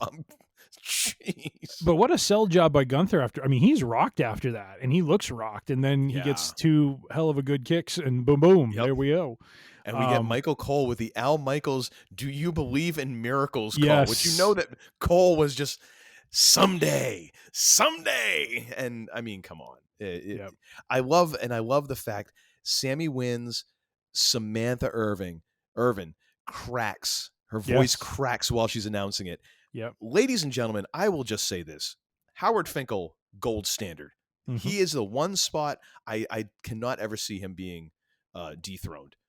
Samantha Irvin, to me, is, with all respect to Lillian Garcia, who I thought was a fantastic announcer, a ring announcer, Samantha Irvin is another level. Another level. The only reason she is not number one is because you can't beat the original. Yeah. And Howard Finkel is kind of laid the template for all of these folks, especially with that "and new," that he would always do. It's like, but I love that there was like an emotion that came through, and I love even watching, like, on Instagram every so while, catching one of her things. Like, it genuinely seems like, I know it's played up. Okay, folks, I know, but it genuinely seems like she is thrilled doing that job, and it's fantastic to watch. Yeah, so love the format of the match. Love the beginning with, and again, felt very Rocky-esque with Zayn kind of doing the ducking of the chops and laying in his own offense, and definitely kind of, this match was in 3 parts. Part 1 was Zayn being competitive and getting his shots in, handling some of Gunther's nasty offense that he lays in. Great explosiveness from Zayn. Great back and forth between the two. The tornado DDT that he landed on Gunther was impressive. And It was a then big WrestleMania for tornado DDTs. it was. I think there was at least 2 or 3 of them. And Gunther reversing he was going for the blue thunder bomb and he reversed into a sleeper. That was really impressive. Yes. Yeah, That the was one really time cool. when a sleeper spot actually became somewhat exciting. Yes. I was like, wow, you managed to bring that move back. Way to go. Way to go, Gunther. Put a little shine on it. Put a little shine. Which it ought to. It used to be a legit, like, that was the end of the match. Yes. And then part 2 was just Gunther beating the hell out of Sammy. Oh, that was brutal to watch. I mean, just Ricky the power Morton bombs. memorial spot right there. But one thing I love that they did was when it came that point when he's like, going up, he did first splash, he goes up, does the second splash, and he's jaw jacking with Sammy's wife. And I think it was like either attempt 2 or attempt 3. And she's like, "You done. You done." She was just I loved it. I absolutely loved it. And to see Sammy, I hope they don't bring her in on like a full-time basis, but I did love that. Like, that was phenomenal. It's over. You're done. And then to see Sammy pull a page out of the Creed playbook, which I don't know if you remember, it was either Creed 1 or 2. I think it was Creed 2 actually. When he starts punching, no, maybe it was Creed 1 when he starts punching the mat and he's down and he's getting counted out, and he gets on his hands and knees, starts punching the mat. Yep. Gets up and he goes at, like, that was what I felt like they were doing with Sammy, was kind of channeling that energy of, coming back and just that brain buster he delivered on the top turnbuckle was just brutal, absolutely brutal. And yet, lays in the 2 hell of a good kicks and ba-bam, there we go. So just an awesome win by Zayn. The crowd was totally into it. I gave this 4.5 stars. I mean, the crowd loves Sami Zayn. And you know what? I love Sami Zayn because it's the closest I'm ever going to get to being able to look like a professional wrestler is if you compare me to Sami Zayn. And I love his look now. I like that kind of like half ponytail thing he's got going, but with like the black sweatshirt with the hood, and he looks like a fighter. You know what I mean? He just has it's not goofy Sammy. It's like fighter Sammy, and it's a great look for him. And I think it really, in this match especially, it really came across. Like he looked like a fighter, and it was awesome. Yeah, I don't know how long they're going to have him carry the IC belt, but you know, and what was this? They said his 4th win, his 4th time with the belt. 3rd, I think 4th? so. I think so. Yeah, 4th time. 4th. I mean, well deserved. I don't know that you're ever going to see Sammy really up for a world championship. So this is good, and it's good to see him have something to do. This is good. And let's see here. That is our time for that match. But Did we go over? What'd you give this one again? Do we go just over? By a couple seconds. I gave it 4.5 stars. All right, I went with a flat 4 stars. All right, I so can't get back to my window. Our actual picks are. So you had 3.75 as your pick, and what'd you give it? 4? 4. And I gave it 4.5, and I was 0.2. So again, it's a push. So neither of us got the winner right. We both said Gunther, and it was Sammy, so we got that wrong. Yeah. And then it's a push on the star rating, so no points for either of us on that one. One thing I will say, I was very impressed with the fact that there was as many title changes as there was over the 2 nights. Yeah. And I felt like it was a decent mixture. Like you didn't overdo it, and it's like every title changes hands. You know, it wasn't like Oprah, and you get a new title, and you get a new title. It made sense. You can make a compelling case for all of them. But it just really felt like we had gone an awful long time with a lot of these pay-per-views, premium live events, whatever, that just, it was a status quo. Yep. Like maybe the story moved a little bit, but it was just everyone kept their titles. Yep. And I was glad to see that movement, even though in this case, I mean, we were both wrong. I did not see Sammy winning the title. I enjoyed it. I love the fact that he did win, but I did not see that coming. And props to the Ring General for a 2+ year reign as Intercontinental Champion. That is crazy. That is crazy impressive. Yeah, and especially considering where he came from as Walter, and you see the side-by-side pictures, it's like, yeah, he transformed himself. He really did. As someone fighting the Battle of the Bulge, that's impressive. Oh yeah, I'll say that. And then we come to our main event of night one. I'm going to start the clock on this one, but you know what? We're going into OT on this one. I'm just saying. Ladies and gentlemen, the biggest tag team match in WrestleMania history. I mean, it depends on how you look at it. I think it was one of the longer main events. That was what I thought I read. Oh my gosh. It was both main events each night, about an hour when you add in intros and everything else. And even then, when you take out the intros, still a long So time. I have a note. 9:05 is when the entrances start. I set this is just me being goofy, but I set the over-under on the entrances at 15 minutes, and I'm taking the over, and I was right. They went all the way to 9:25, so it was about 20 minutes worth of intros before we got into the action. Yeah, so in case you're wondering, this is Cody Rhodes and Seth freaking Rollins versus Roman Reigns and The Rock. Thank you. So we have the American Nightmare, the Architect, the I forget his other three nicknames, the Master of Disaster, the King of Sting, whatever. Seth freaking Rollins versus the Tribal Chief and the Final Boss. Yes, my first Tribal Chief. Note that I have is, what in the Superfly RuPaul is Seth Rollins wearing? First of all, the gigantic fracking flower thing. I don't know what that was about. At one point, I think McAfee or Cole said something like, "I think it's a hat," and Graves is like, "That's not a hat." Yeah. I love Corey Graves in this, where he was just sort of like, you know what, he really was. Like, you remember, I mean, this is going back to the Attitude Era, but it's pertinent because it seems like we're in Attitude 2.0. But there was a point when Mankind was training for his match, and he had Bob Backlund and the Sheik. Oh yeah, training him, and his thing was like, how about I just let these two guys run around and I'll be the straight man? Like, that's what I felt like Corey Graves was like. You two just do your thing, and I'll be somewhat the voice of reason. This was actually also the point I noticed the gigantic heaters hanging above the room, like above the ring, that were built into like the video board and all that. Okay, I hadn't noticed those before. Look at you, Mr. Observant. My God, you noticed everything. Only because I was thinking like, damn, it's got to be cold. And then I was like, it's probably not helping a lot, but a little something isn't bad. Yeah. Dude, the entrance for Rock, it's just, I mean, I texted you his intro music, like a clean version of it, so you could hear it above the crowd and everything. Yeah. Oh my gosh, just money in the bank. I was very confused by the belt because I had not watched the Hall of Fame presentation. Okay. Yeah. So I didn't know what that was all about. I do want to say the sign, second place for sign of the night went to Wawa for Life in the crowd, and immediately I was like, same fan, same. Wawa is like the next level gas station. Like, if you're doing a road trip and you see a Wawa, stop. It is an experience. All right. I remember having one of those when I lived in Virginia, and I miss it every single day.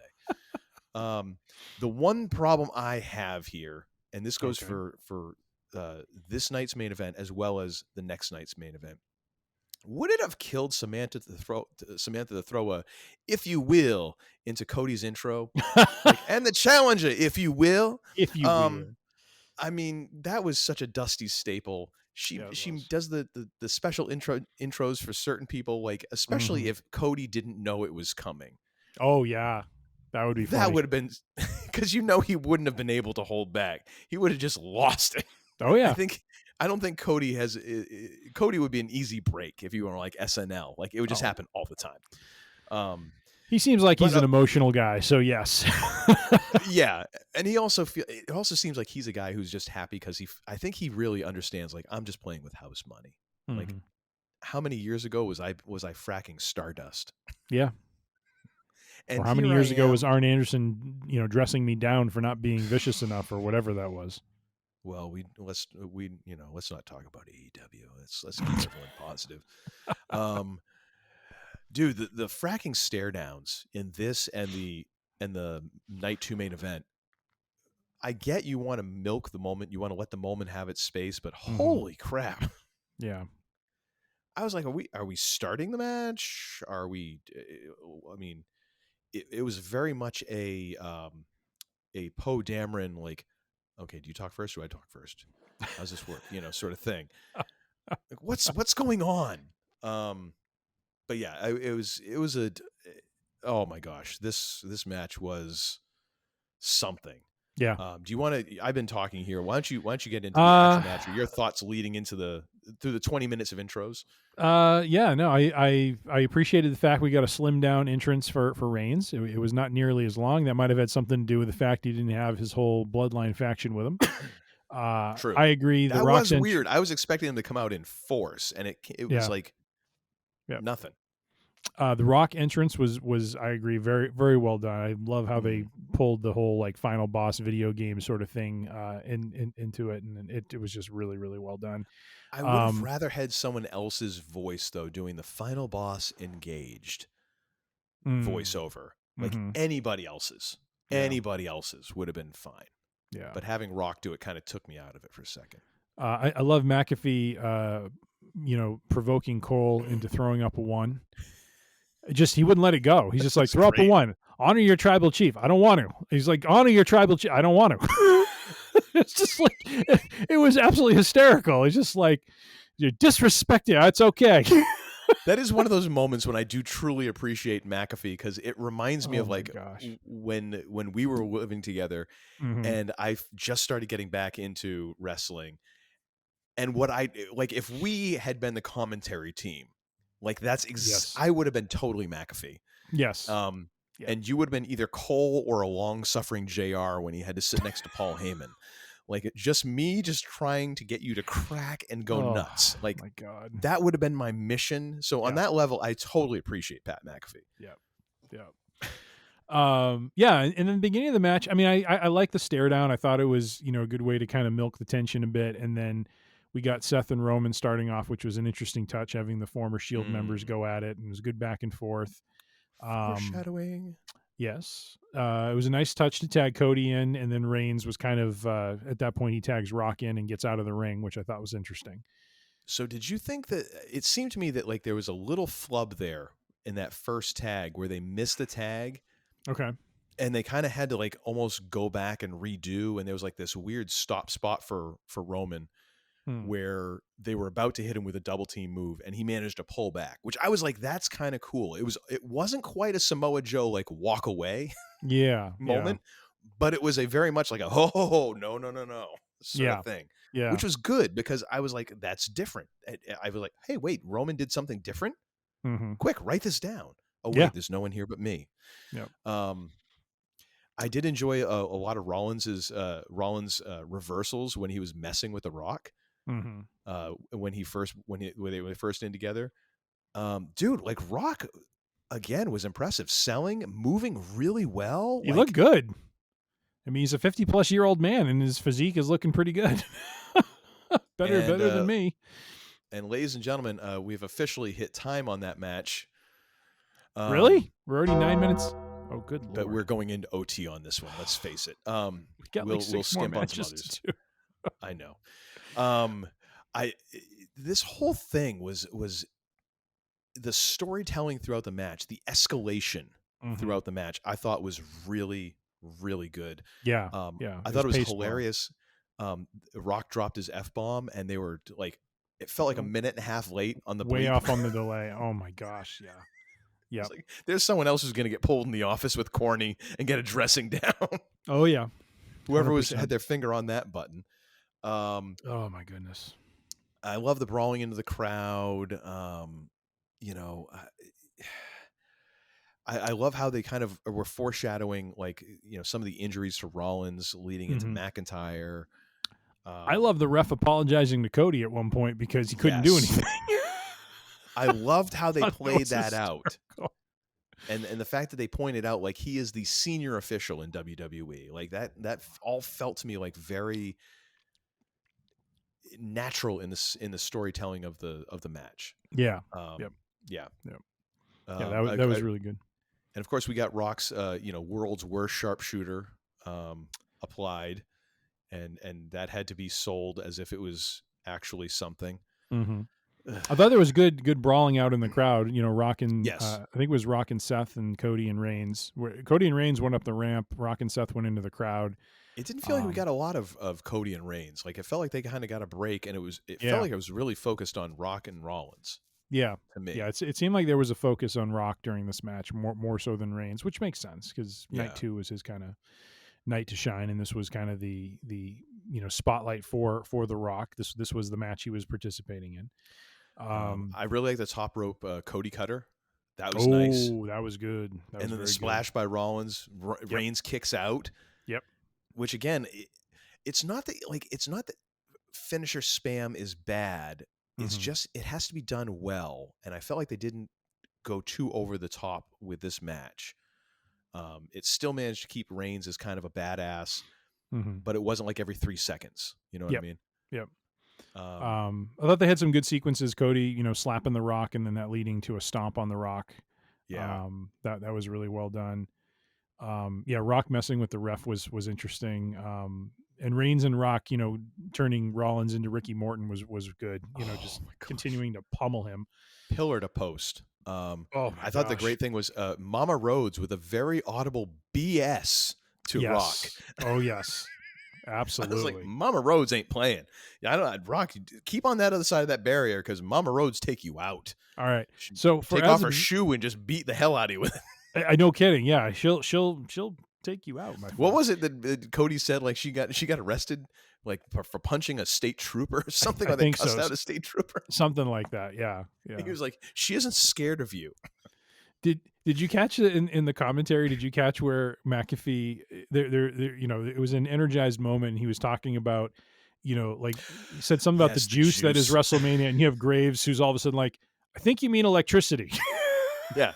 Because let's as we not all know, use the J juice word. is slang for steroids, and let's not talk. That was a thing pre-Attitude Era, just before the Attitude Era. We don't like to talk about that. Yes, yeah. Hulk Hogan on Arsenio admitting to using steroids. Absolutely. I thought it was interesting. Oh, go ahead. God. Sorry. No, I was going to say I loved Heyman though, lamenting Rollins' song. It's like, I hate that song. Yes, that was, and it was just so like such a disgust. And then again, like Attitude Era 2.0, because the Spanish announce table, once again at ringside and was in danger. Yes. I was like, oh boy, we're heading back, and this is actually the biggest indication. Forget the foul language and everything else. Like the Spanish announce tables at ringside, and they're clearing it off.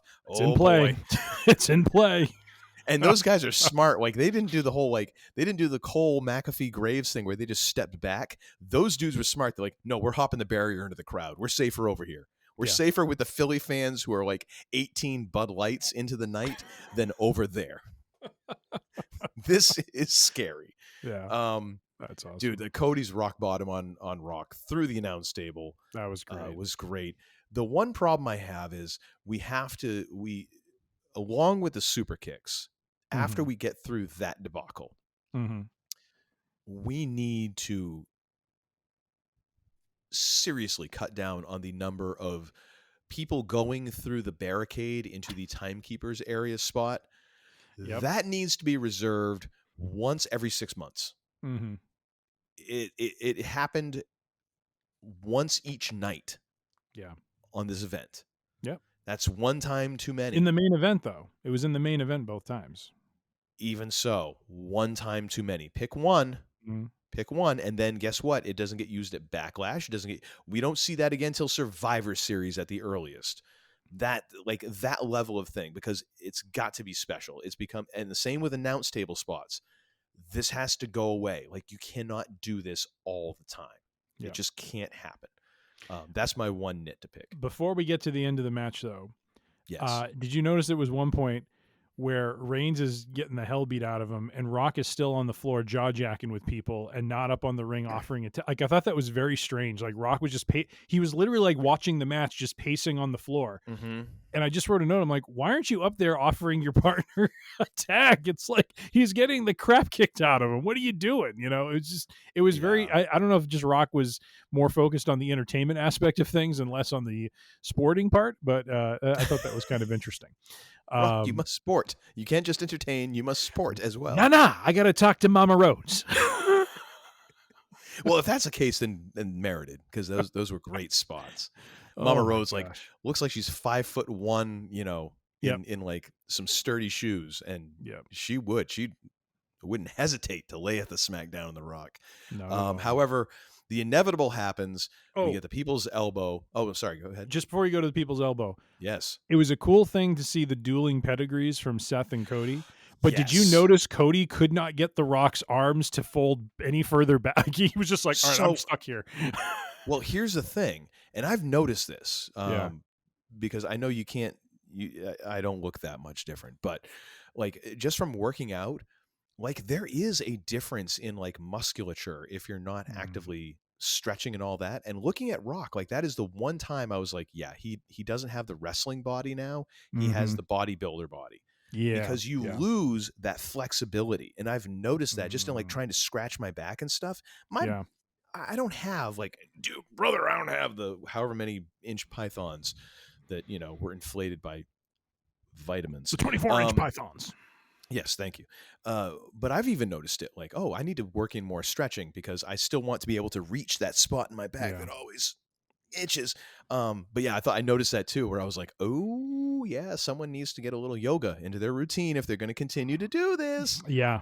Or at least say, hey, no pedigrees, because it looks like I'm like, hey. Yeah. But no, I did notice that. That was funny. But you were saying Rock with the People's Elbow. Yeah. And pins Cody 1, 2, 3. Bloodline Rock and Reigns win. Michael Cole with the call of the night. And Cody is screwed. I was like, well, and he said it with like disgust in his voice too, because he wants to see Cody win, and he's like, "Oh my god, this is ridiculous." Yeah. Oh, yeah. And so for me, I gave this match a you know what? I'm bumping this one right now. Again, I've seen the sheet, but I can't remember it right now, and I'm looking at a different screen because I'm on a 13-inch MacBook Pro. Okay, let the record show that if I did this, you'd be crying a river. It's like, oh, you're throwing the game. You've got like 3 monitors over there. You've got the entire world in front of you. I've got one little laptop. I'm going with 4.25 stars for this. Are you kidding me? I had it at 4, but I'm just talking about it. Upgrade to 4. Why did I seriously? If it messed with it that bad. I have it at 4. I picked 4.5. And that is what I also. So I picked 4.5. I gave it 4.5. So I'm right on the money. All right. You had picked. You did 4.25, and Live picked it. And Live picked it tonight at 4.25. So if you want to throw a flag on it, I'll gladly take the loss on it. I totally upgrade it, but I did not look at that. I could not remember that. I thought I had you for a second there. Sorry. If I end up losing, I'm gonna have to adjudicate the losing. But anyways, well, all right.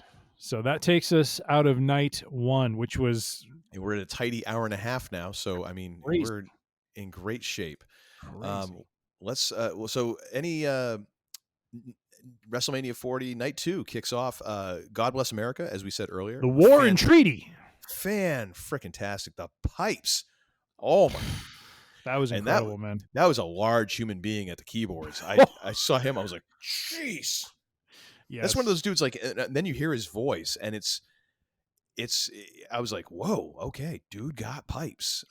Fantastic. And as a musician, I really dug, I forgot to mention this earlier, I really dug the national anthem arrangement. Like it was just different enough, but it wasn't taking so many liberties that it was like unrecognizable. Right. Right. God Bless America was fantastic. Dude, I was absolutely shocked to see Stephanie McMahon making her way to the ring. But it was also really kind of nice. Like I was like, "Aw, good to have you back, Steph. It's wonderful to see you." And then for her to steal the "Are You Ready?" and then of course to then redo it, I was like, okay, fine. Yeah. Gosh dang it, I'm a sentimental fool. Gives me the tinglies. Okay, fine. I'm in. I'm in on the Paul Levesque era. All right, fine. Nice. And then we get our first match of the night. We're going to start the clock. Ladies and gentlemen, the World Heavyweight Championship on the line, jerking the curtain. My goodness, Seth freaking Rollins defending against Drew McIntyre. My first comment here, with the entrance and the ring attire, of course, the Mummers Day parade being the theme here, a big thing in Philadelphia, which I had no idea about, which I was like, all right, fine. But Seth Rollins' outfit looks like a cosplayer who got into the magic dust. Like, what in the fracking hell was... I thought night one was something. Now we're completely off the map. He's just one-upping himself every time. And not to be outdone, Drew McIntyre stealing like Roddy Piper's intro. Yeah, that was a little like Punk was like, that's sacrilegious. and the fact that we friggin' had then he stole Kane's corner pyro. I'm like, yep. What the hell is going on? Is nothing sacred? Nope. And of course, yes, we have CM Punk on commentary for this. Phil was a little rough at the beginning. Like, it took him a little while to get his feet under him. Did you notice that as well, or did you get that feeling? I don't know if I noticed it as much. I thought he played his role pretty well. I didn't really notice anything off key or off kilter. All right, maybe I think they were all genuinely surprised by the start of the match. I think no one was expecting the Claymore out of the gate, and that was terrific. I love that. I did too. I thought it was great the way they picked right up. Almost like picked right up from night one into night two. It's like now Rollins is back down. He's beat up. He's trying to fight his way through, and McIntyre's trying to take advantage of his state and just put him away quickly. And it was just great storytelling. Just picking right up with Rollins' injuries from the night before and carrying him forward. The back, and then carrying through even like the back injury that was brought about during the Shinsuke angle that he had, the knee, all of that. Yeah, I mean, it really well done. Yeah. And then I don't really have a whole lot of notes because I felt like in this match they were just a lot of it was them trading like finishers. And there was a lot of finisher spam, and getting near falls. McIntyre teasing the GTS I thought was hysterical. I just thought that was great. Him doing his trolling of Punk. And then Seth putting up a valiant fight, but with McIntyre, and I was getting a little concerned about this because it's like, okay, you're really devaluing the Claymore now because it's like he's laid it in like twice. He's still kicking out. Finally lays it in a third time, puts him away, which I thought was great. Honestly, when you say it now, yes, I feel that. In the moment, I didn't make a note of it. I really didn't feel that it was devaluing it. I felt like it really played to Rollins, just like that never say die thing. The fighting champion sort of thing. Like in the moment. In retrospect, I totally understand. Yeah, but you do that so much, and it's like, what do these moves mean then? It's crazy. And he's supposed to be injured too. So it's like totally. It's crazy. So when you see him do it on Raw and put someone away, it's like, okay, that's interesting. It was perfectly healthy, and you put him away. You fight a guy which I get it. I get the story. They were trying to, but you can also say it's because he laid that first one in right off the bat. So I mean, now you've like, if you're taking this in video game terms, like you've taken him from 100% down to 80, and now he's never getting up above 80 because you just keep pounding the living crap out of him. Yeah. So, I mean, I guess I could see it that way. So I don't know if you noticed before they transitioned into the ballyhoo and tomfoolery with CM Punk, there's a point where McIntyre is sitting in the ring with the belt, clearly emotional. You see a shot of Rollins. I have since played it back, and I've seen, some reels too on Instagram where, Rollins is looking at him emotionally and he basically says, "You effing deserve it," and turned around. I thought at first he was saying something about, like the way Rollins has built, the value of that belt up and basically saying, you better keep this going, which that would have equally been an appropriate thing for him to say, given all the work he did to bring that belt to prominence. But then we get into the tomfoolery. So Drew goes over and Yes. celebrates with his wife, his girlfriend. I wasn't sure, partner. Yeah, which was very weird because honestly, she looks very young. So it was, and Drew to me I didn't think that. looks old. Well, it seemed like the age disparity. So I was like, at first it just threw me. Of course, Drew had just gone through a match. So I mean, you're not gonna look your best. You're not gonna look like a fresh daisy. So I was like, and then the commentators playing it up, I was like, who the hell is this? Yeah. Now knowing like girlfriend, wife, whatever, I'm like, oh, okay, fine, whatever. But it legit threw me, and it makes me wonder, like, did nobody slip Cole a note? Like, is this the one thing in the production meeting that managed to get skipped? Because I mean, we've all been in those meetings where there's one point that everybody wishes they'd been filled in on, and going, excuse me, what the hell's going on? Yeah.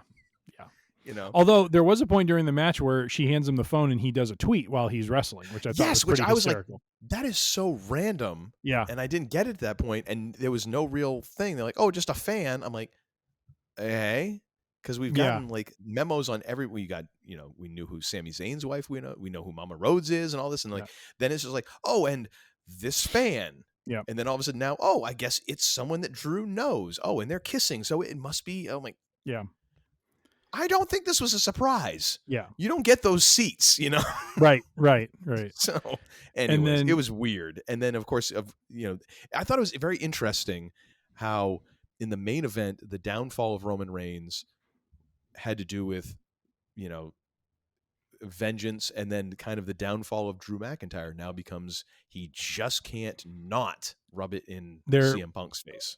They're both obsessed with something in different ways. And so, so McIntyre, I love at one point he's on the announce table and he's like, get a picture of this. I want to frame this and put it in my home. And Punk's like, I can't hear you because I've got cans on. He's like talking. He's like, I can't hear you because I'm wearing the can. I love how he calls them the cans. I think that's hysterical. Which is funny because I mean, it's such an insider sort of term because I remember that from working in an audiobook studio and in other studio settings where it's like that's what you're referred to as cans. And I'm like, that's such like an inside baseball sort of thing. Yeah.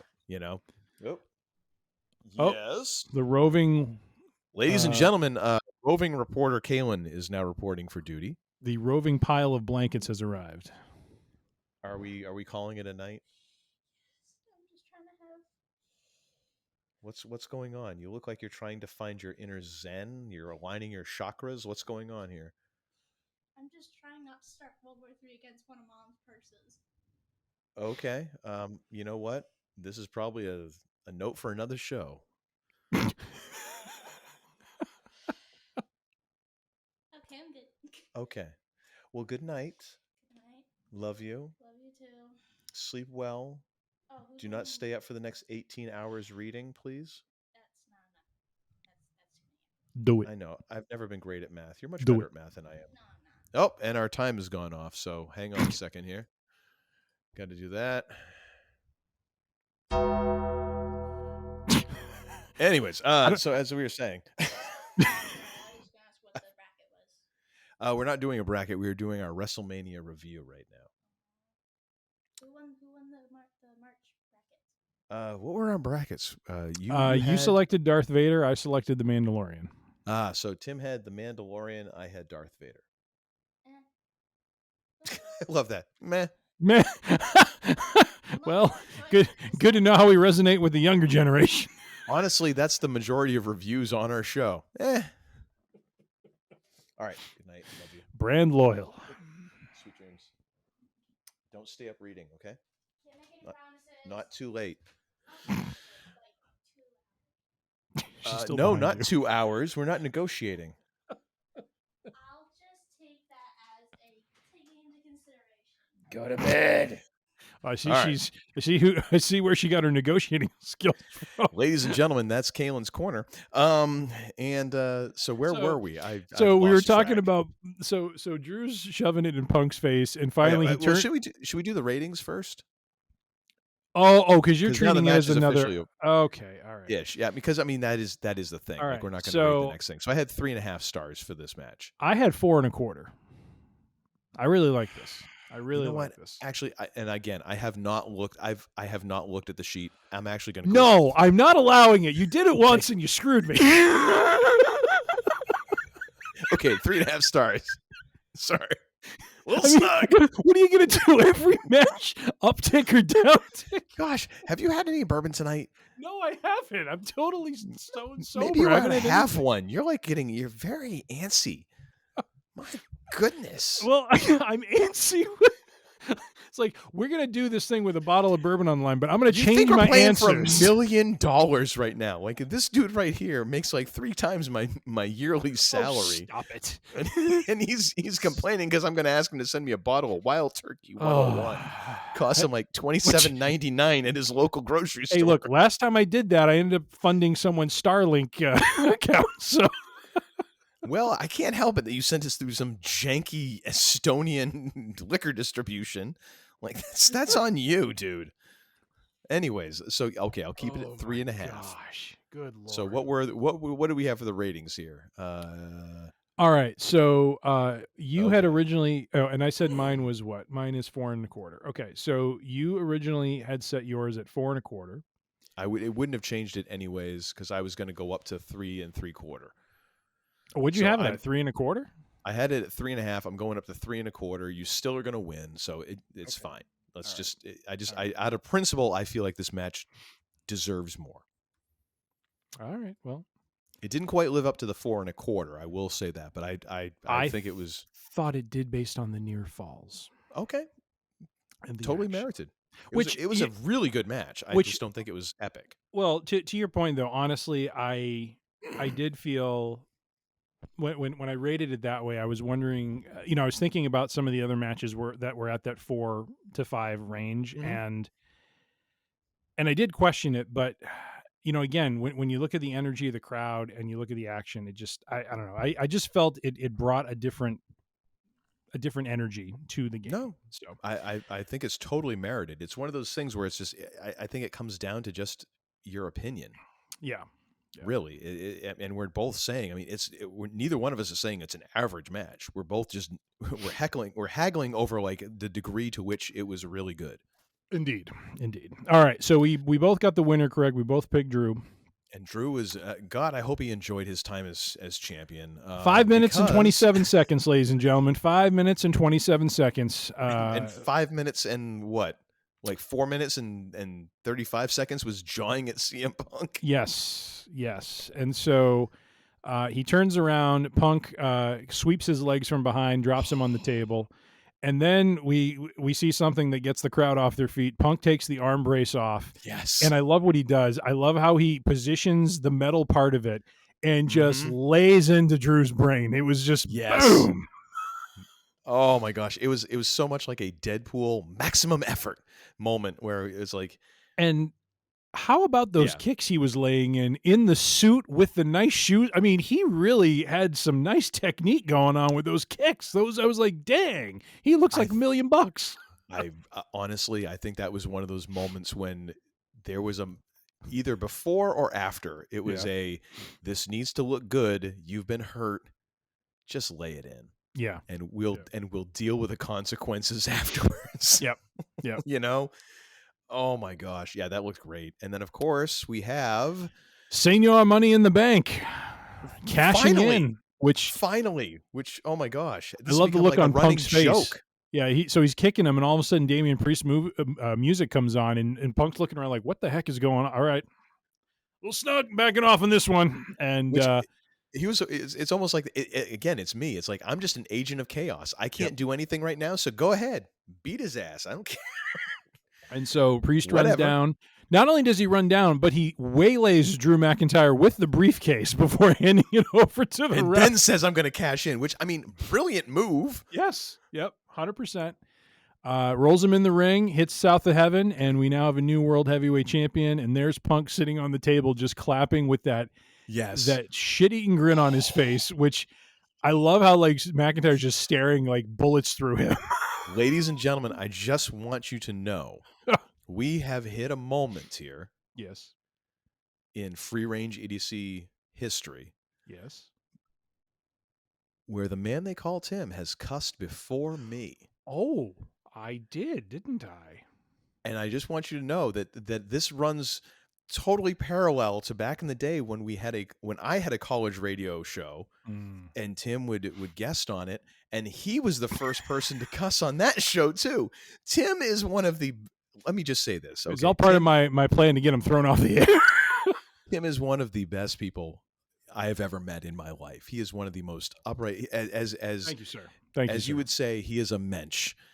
And one of the most wholesome people you could possibly imagine. So, and especially in college, I was one of the most foul-mouthed mofos you could possibly imagine. So the fact that I was actually on like radio was amazing. Man. I was constantly just thinking like I was going to have these moments of like, low-grade Tourette's that was going to take over, and I was going to be kicked off. And go figure, the first person to cuss on my show wasn't me. It was Tim. The most wholesome person I could possibly imagine. He's and like, here it is happening. Dude, you can't say that on the radio. It's like, whoops. Yeah, what the FCC doesn't know won't hurt them. The CCF? What? Oh, sorry. Yeah. So Priest is our new world heavyweight champion. He is. Did you have a rating for that? I didn't rate anything with that. That's, I was just okay. It doesn't matter. It was what it was, and I love the fact that Drew afterwards is just sitting there, just dejected.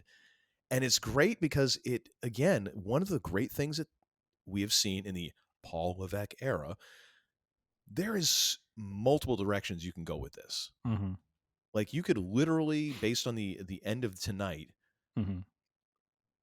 Seth Rollins has multiple directions he can go. Drew McIntyre has multiple directions he can go. CM Punk has multiple directions he can go. Like it's crazy. There's just all these things, and you can kind of keep people in suspense. It's not very obvious. Terrific. Just absolutely terrific. Yeah. 100%. All right. Next up, we have, starting the timer, we have our Philadelphia street fight. I think we can make this one quick because this was... Ugh. So we got the Final Testament versus is there a name for Bobby Lashley and the Street Profits now? I think it was called the Pride at one point. I think it was called the Pride. I think you're right. I love the highlight of this to me. Two highlights: Snoop Dogg on commentary. Yep.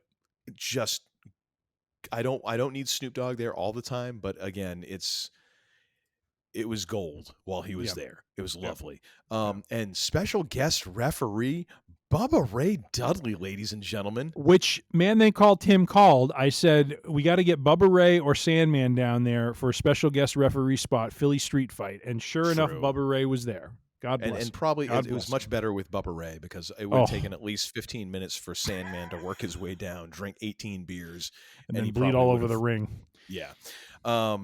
That was great. Bubba Ray, definitely not ring ready. He went to get up on the second turnbuckles and almost fell on his face. Yeah. But luckily had a sense of humor about it. Like he was he was not in true Bubba Ray character coming down. He was smiling at the crowd. He was happy to be there.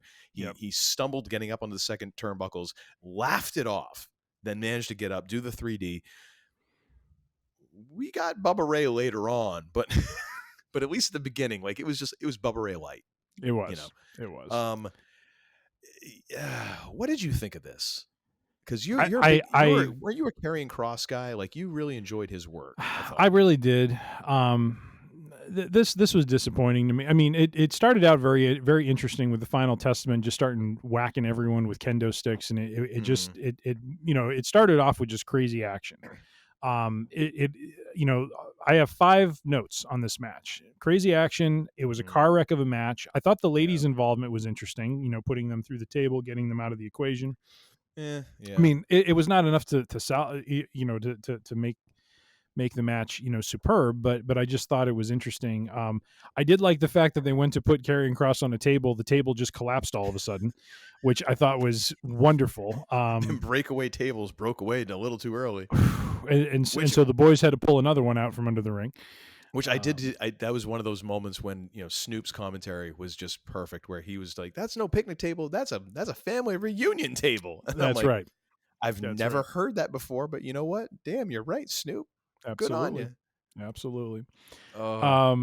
I liked how they did a couple of the Dudley spots with the the was up spot, and then of course there was the get the table spot, which I thought was before funny. Karrion's getting in Bubba's face, and then Bubba pulls out the glasses, and now we get the transformation into Bubba Ray, which was great because it was almost that moment.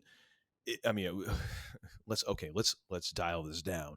It was similar. It was a vague echo of the time Mankind was walking to the ring with Triple H and Stephanie in the ring, and he was not going to be able to face Triple H at, what was it, Royal Rumble, WrestleMania, whatever. And transformed from Mankind to Cactus Jack. Right. And you bought it. And this was very similar. Like all of a sudden, Bubba puts on a pair of like busted glasses, and you're like, oh, stuff's getting real now. It was a fun little spot. We got the what's up, Bubba calling for the tables. That was great. Yeah. You know what my take on this is?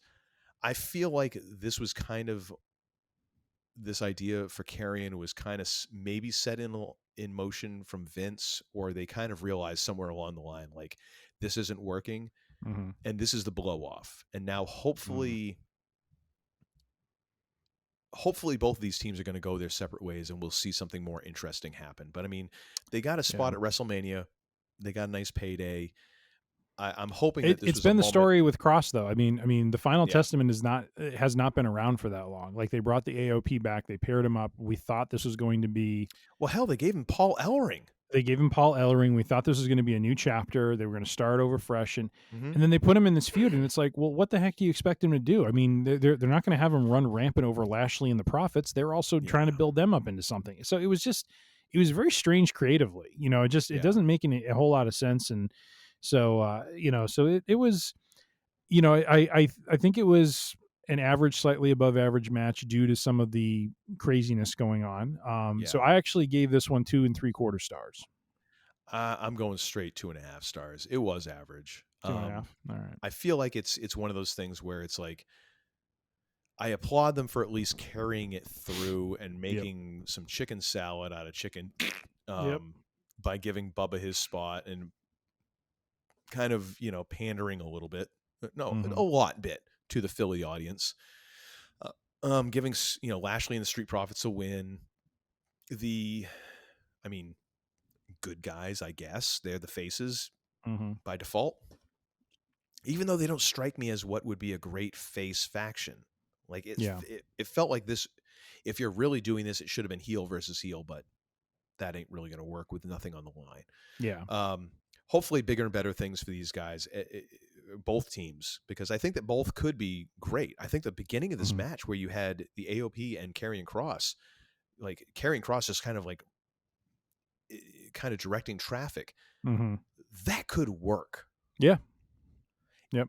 They just need to direct it in the right direction towards the right teams and figure out at what level they want to do this. And I think they've got something.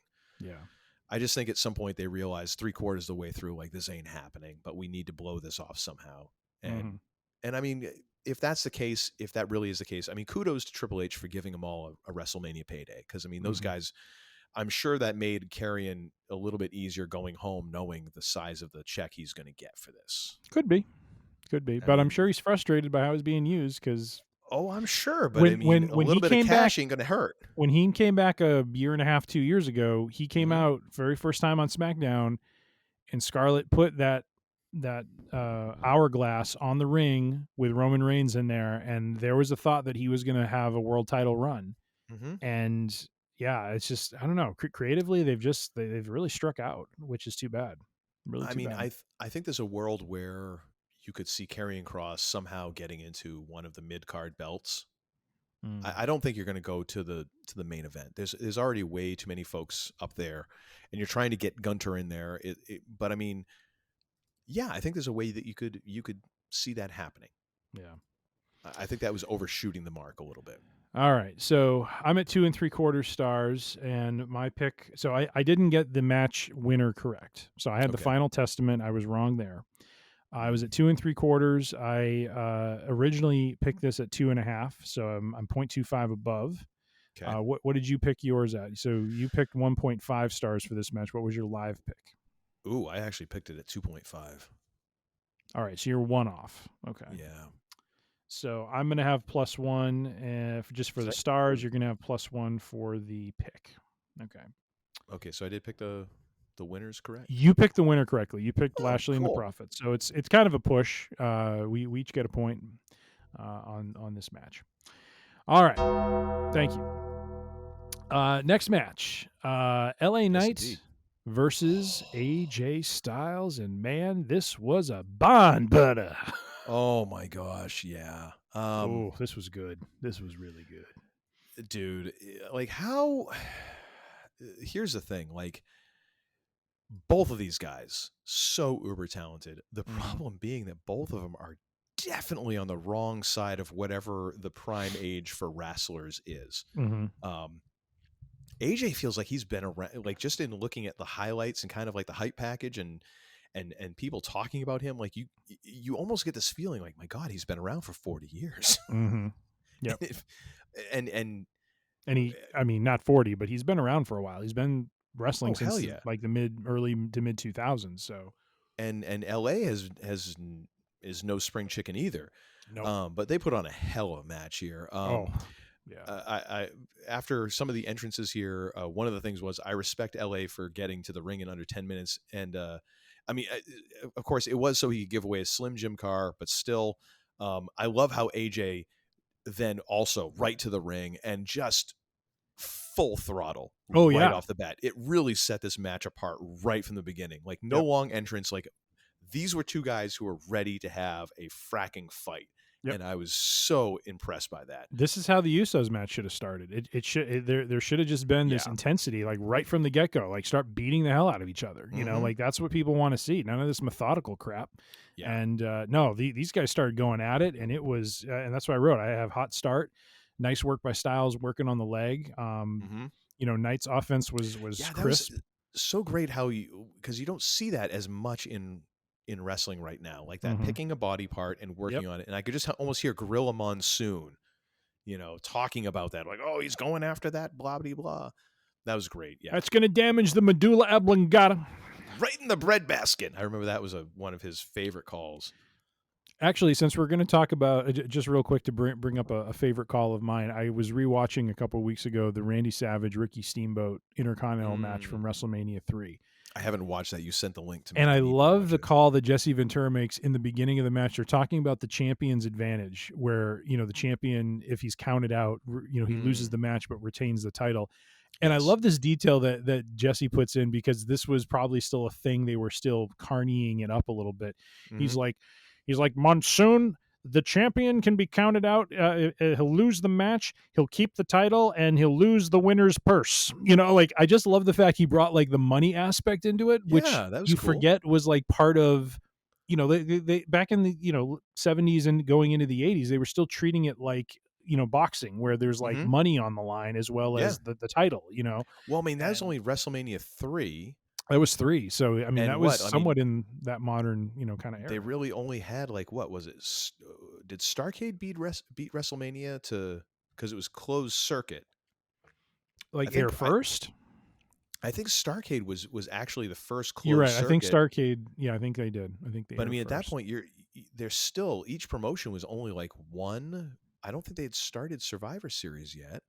No, maybe by WrestleMania or right after WrestleMania 3. But I mean, so still, it was very much like a boxing feel, like a, you know, that sort of thing. Like I just love that call by totally Ventura. He's like, he loses the winner's purse. A great angle. And you know what? I mean, as many things as there are about Jesse Ventura to laugh at, and to poke fun at, dude actually did a fairly good job on commentary. You know, as a talking head. Yeah. So just another feather in his cap. I mean, among the many feathers in his boa and everything else that he wore. What else do I have? There was one point where LA is he bites AJ, and then after he bites him, he's like, "Yeah." Well, I love how the commentary. I think it was Cole, because both AJ and LA did things that were definitely heelish against the rules. But the commentary pointed out, like, oh, I don't think the referee had a good angle, and they legit did not have a good angle on it. Yeah. I so appreciated that, because there's so many times where you're just like, how did the ref miss him kicking him in the nuts right in front of him? Yeah. You know, that sort of thing. And it feels like they handled that really well, you know, and it was a nice thing that I think, you know, some hardcore fans were like, thank you for not making the refs look like an idiot. Yep. Appreciate that. After the biting, you know, Styles does an eye gouge. So there was, like, to your point, there was a nice raw energy to this match. Yes. A German grudge suplex, match. Yeah. Yeah. The German suplex off the top was insane. Like, I was legitimately scared for a minute. Like, someone's going to get injured, but no, they pulled it off. And I think it was Styles who took it. And I think he like rotated himself over. So he wasn't landing on his neck, thankfully. Yeah. I think there was 2 spots in this match where I was like, God, I hope everyone's okay. Oh, the backdrop on the unprotected floor, that did not look good. Oh boy. No. Style, I mean, Knight took that like one full on. That plastic sort of yeah material that they put over the turf. I mean, not a lot of give, but better than just pure cement. Yes. I guess. My only issue with the match was I just felt the finish kind of came out of nowhere. You know what I mean? Like, and not in a good way. It was just like the match was going on, and not that you want it telegraphed, but it was just one of those things where he hit it and it was just over. And it just, you know, and I don't know if it's because of some of the other matches in the near falls with the finishers, you were just expecting this to maybe have another gear to it. But you know, I thought it was a great match for LA Knight. Gets a WrestleMania win. I give this one 3.5 stars. I'm going a little higher on this one. Okay. I'm going 4 stars. All right. I really enjoyed it. I love the back and forth. I love the fact that it was an aggressive pace, and it legit felt like these dudes just want to tear into each other. Mm-hmm. There's that idea of, like, it goes back to the Paul Heyman thing. Like, you know, who are these guys? You know, and why are they fighting? And that's the thing. And with this, it just felt like, yep, there's enough reason, and the personalities are compelling enough. Let them fight. You know. But yeah, I dug it. I dug it a lot. It was a lot of fun, and it wasn't just because it was LA Knight. AJ Styles, dude. He's a great worker, man. He's a great worker. Yeah. Can we get a little LA Knight music? I mean, he only won the match. You know, did you take it off the soundboard? Something had to come out for the Undertaker gong. I'm sorry, I've only got so many spots. You could have gotten rid of one of the sheiky things. Do we need all the sheiky? I was doing this last second. All right, I was under pressure. Pressure. All right, so down on me. my original pick for stars was 3 3/4, and I did 3.5, so I'm 0.25 off. You said, your original pick was your 4.0 legit, or were you just making that up as you were going? I'm kidding. I originally had it. I was wavering between, honestly, I was wavering between 4 1/4 and 3 3/4, and I just went 4 in the middle. All right. Uncle Todd. Again, I don't have the mental facilities to remember this stuff. I'm strictly on my notes because that's all I can focus on. I'm a simple human being. I'm not smart enough to cheat. Oh, 3 more matches. It really comes down to. 3 more matches. Let's get through it, baby. All right. Our next match is the U.S. Heavyweight Championship. Oh, there we go. Thank you. Hey, we just hit time. I want to keep this thing official. All right. The U.S. Heavyweight Championship between triple threat between Logan Paul, Randy Orton, Kevin Owens. Apparently, it's no DQ. Well, yeah, it was like midway through. And I just want to say, I do appreciate how they are calling this the U.S. Heavyweight Championship. I think that instead of just calling it the U.S. Championship, it adds a little extra oomph to it and elevates this. I love how it feels like a legit mid-card belt on par with the IC Championship, because it damn sure looks better. I mean, we've harped on this enough.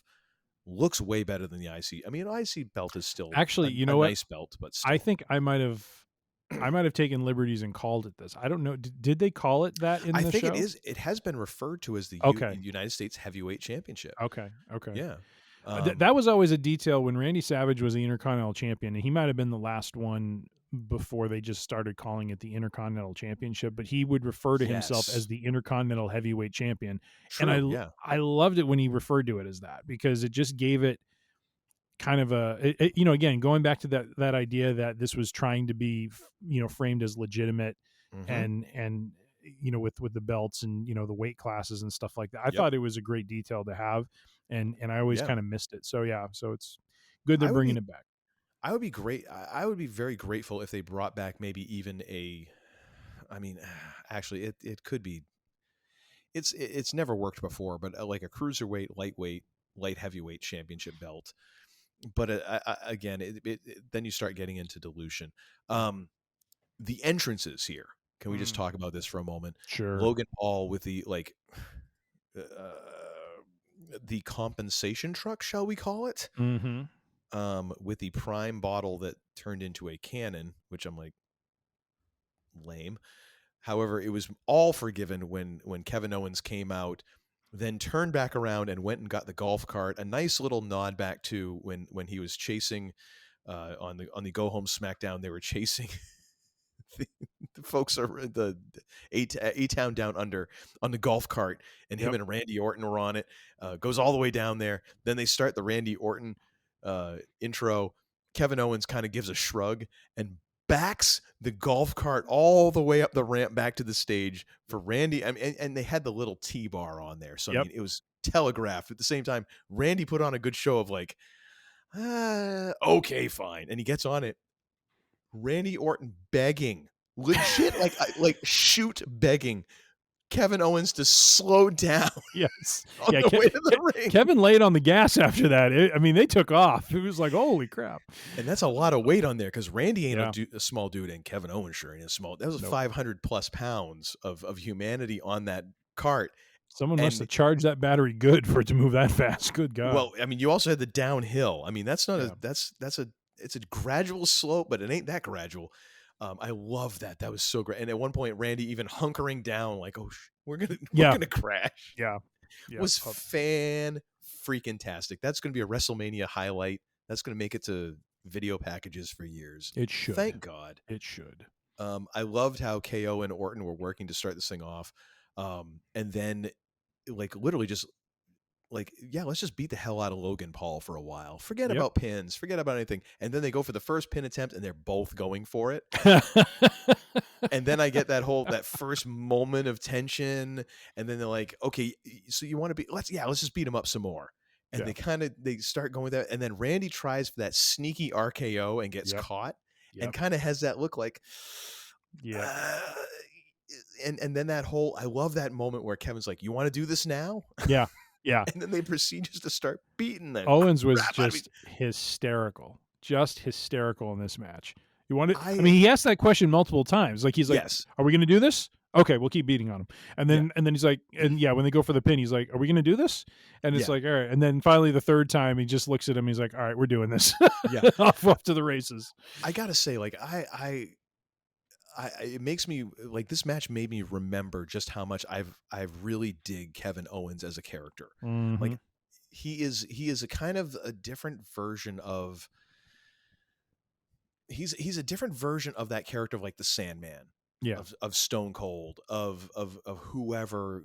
I'm blanking on. There's a couple of other great examples of a dude who is just looking for a fight and happy when he gets a fight, and he's not the best in shape. He's not like the prototypical, but he's just ready to fight. And if you're going to fight him, prize fighter, you better be ready, because that dude is going to like get you with his last breath if that's what it takes. And I this match made me remember, like, oh yeah, I remember why I really dig this guy. And I loved Randy Orton too, because it reminds you of just kind of who he is. Yeah. And really that snake-like aspect, because that whole thing where he went for the RKO, it reminds you of that whole thing of like, oh, well, this woman invited this snake into her house and healed him, and he was feeling it, and then it's like, well, what did you expect? I'm a snake.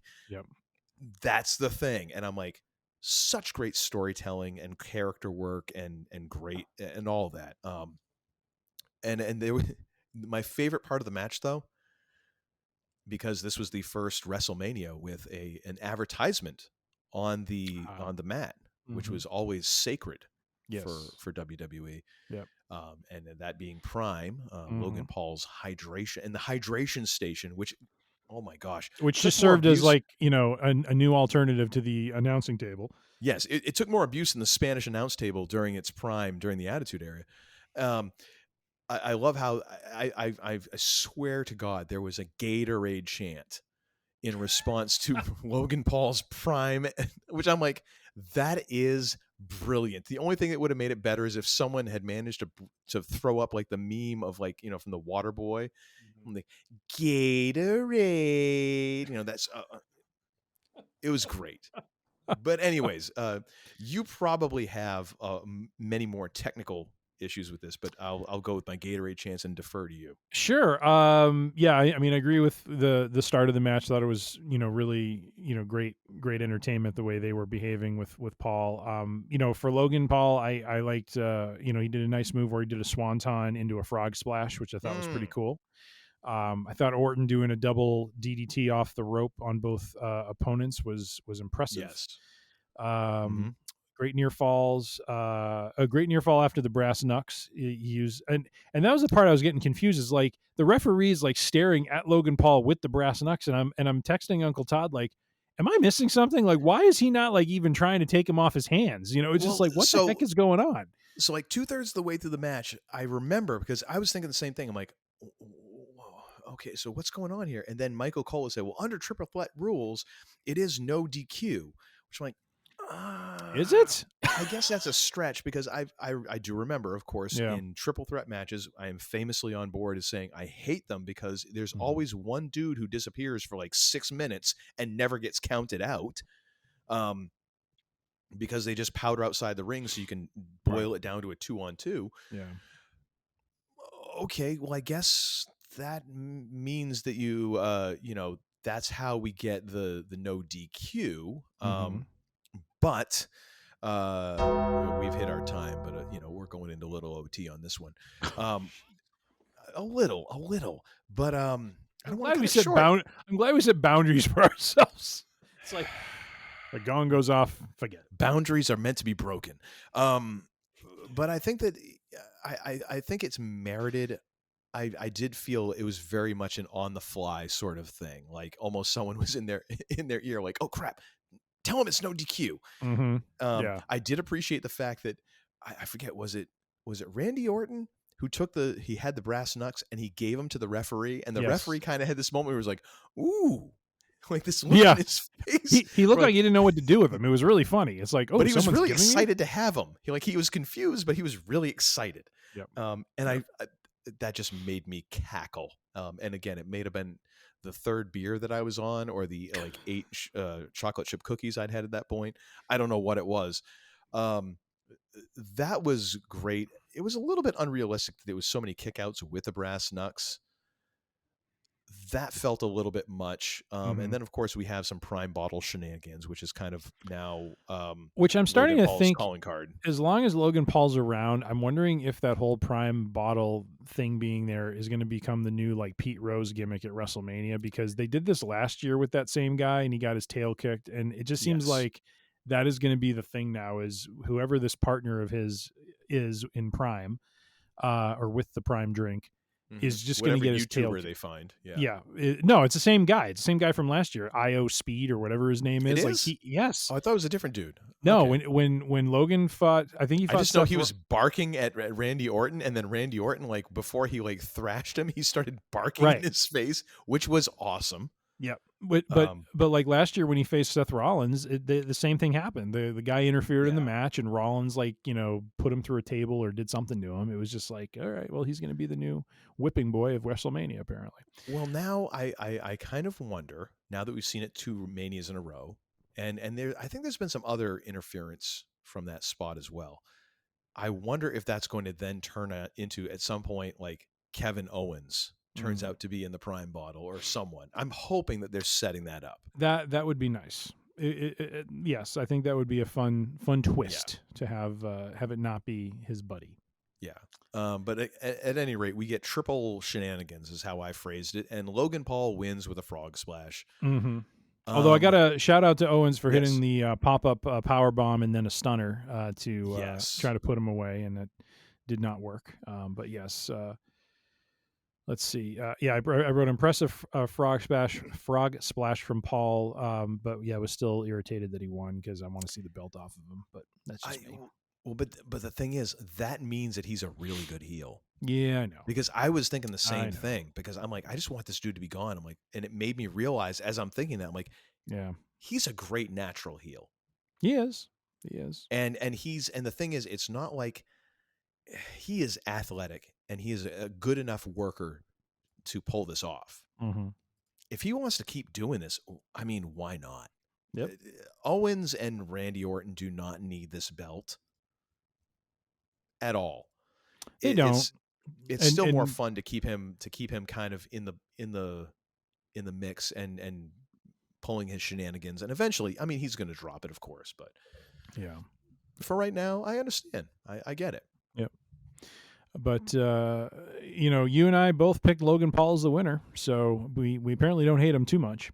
Well, I mean, we saw the logic.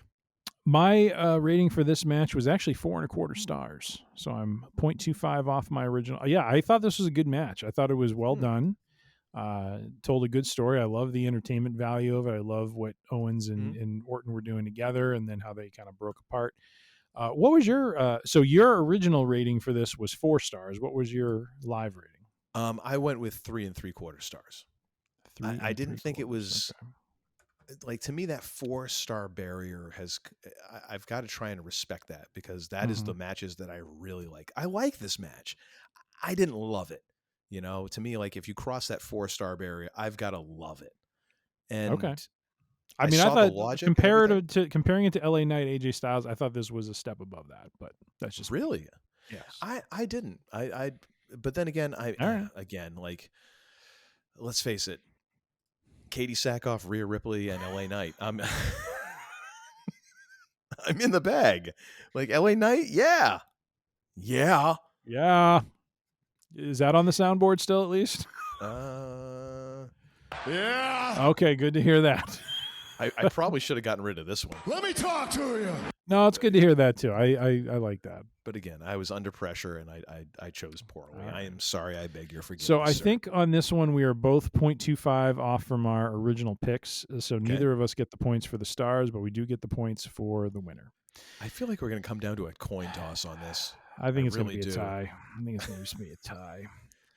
All Part right, of it doesn't help that we both picked the majority of the same winners across all of these, so it probably didn't help a whole lot. But the thing is, it's not like, I mean, let's face it, folks. It's scripted, so we're both like going with a combination of our gut instinct of like what we want and also what we think is going to be good for business. Yes, yeah. That part. It was really going to come down. I think it's really going to come down to the star rating as the differentiator. I think so too. Is that even? All right, so our second to last match was the WWE Women's Championship. Io Sky, the champion, defending against Bayley. Did you see friends now enemies? The video that I sent you on Instagram where Otis, I don't know if this is a work or not, where he was referring to Io as Leo. Oh no, I didn't. And I haven't watched that yet. It's Io, and he's like, "It is." And he's like, "You've been around her for years." He's like, she always responds to Leo. And very few people could pull this off with the aplomb of Otis. Yes. And it makes me just be like, please find something better to do with Otis. He's just so fun. He's a national treasure, that man. He is absolutely hysterical. You know what would be great? Hysterical. I mean, and again, it should be spoilers because everybody, we've been through this thing.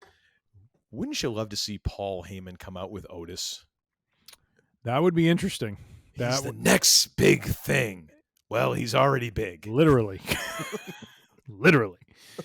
Oh, yeah. So Io Sky versus Bayley. I was very confused by Bayley's intro. I was like, okay, wait a minute. When did Bayley like go full on like Cleopatra Egyptian? Like, when did this happen? That was It was another one of those like Bianca, Jade, Naomi entrances where it's like I give you credit for taking the swing, but it's a swing and a miss. Yeah. Bayley did not need that. Just have Bailey come out as Bailey. Mhm. I get like maybe there's kind of an Egyptian vibe to like her video and whatever, but just let Bailey be Bailey. It's fine. Yeah. Damage Control coming out. I don't want to be the one to break this to anybody, but no one in Damage Control can dance worth a damn. Yeah. Well, then you had Io Sky coming down the ramp, and I think what I texted you was, "Is Io drunk?" Because I was concerned we were having a Jeff Hardy moment where like, what's gonna happen? Unless that's just what she does when she walks the aisle. I don't know. I haven't watched enough of the events with her, in a match. Did someone spike her Gatorade? Could be. Yeah. Maybe celebrating a little too much. Yeah, it was weird. Very, very weird. And what was really weird was someone, because I remember, I'm a geek from way back, ladies and gentlemen. I was in marching band for not just 8 years, but 9 years, because I did a bonus year in college, bonus year and a half actually, which my mom, God bless her soul, once told me a lot of people go to college for 5.5 years. I'm like, yeah, Mom, they're called doctors. God love her. So the song, "Hey, hey, baby, I want to know, will you be my girl?" I'm like, why are they singing this? And then it occurred to me after like fracking 10 minutes, they're singing, "Hey, hey, Bailey." Oh, I see. Yeah. Because I'm like, they're only doing the chorus. What is going on? Yeah. Yeah. And then it became cool. And I'm like, oh, you know what? Way to go with the deep cut Philly. Ladies and gentlemen, Philly soul, they know their deep cuts, which was good. And then I appreciated it. Io Sky, to me, and this is the thing that I don't know how to remedy this. And it's unfortunate because I feel like Asuka, the Kabuki Warriors as a team, and Io and Shinsuke in some ways, although they've somewhat remedied that with Shinsuke, I'm hoping they lean into it more going forward. Just the idea of like English not as a first language, and trust me, I am not slagging on people who don't speak English as a first language, because English sucks as a language. There's a reason why we have to take like 12 years of English in the US. And a lot of the people who are speaking English as a second language, it's not actually second language. It's like their fourth language. They could speak other, like 3 or 4 other languages better than, I could speak English. It's so tough to get that identity because promos have become such a huge part of what is wrestling. I really didn't know much about Io Sky. And I think that Damage Control post Bailey had not had the best presentation. It felt like they had kind of been a punching bag in some ways when they had gone to Raw and all this. In this match, I was like, oh my gosh, I kind of forgot, or I didn't know what a great worker Io Sky is. She was fantastic in this match, and this was a great match.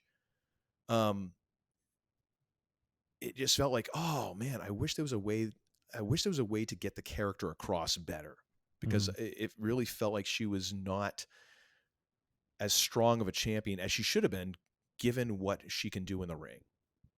Do you feel like I'm kind of off on that, or am I vaguely in the ballpark? So say it again. So I feel like the fact that you're not getting the strong promo game, because the promo game has really become such a huge part of professional wrestling in WWE. Yeah. That it outstrips kind of like, you just can't be the great worker and make it happen. Yeah, you know it's hard to sell the character when yeah. But then you should at that point maybe pair up with a manager or some mouthpiece, that can sell, that sort of thing. But I've always felt like, like with Asuka, she had found a way to connect with the audience without it. She was such a unique character and really drove everything from her body language she's stuck and her facials. in the tag team, so it kind of becomes absorbed. Sure. Yeah. So, yeah, I mean, I can see how that could be a problem, but I also feel like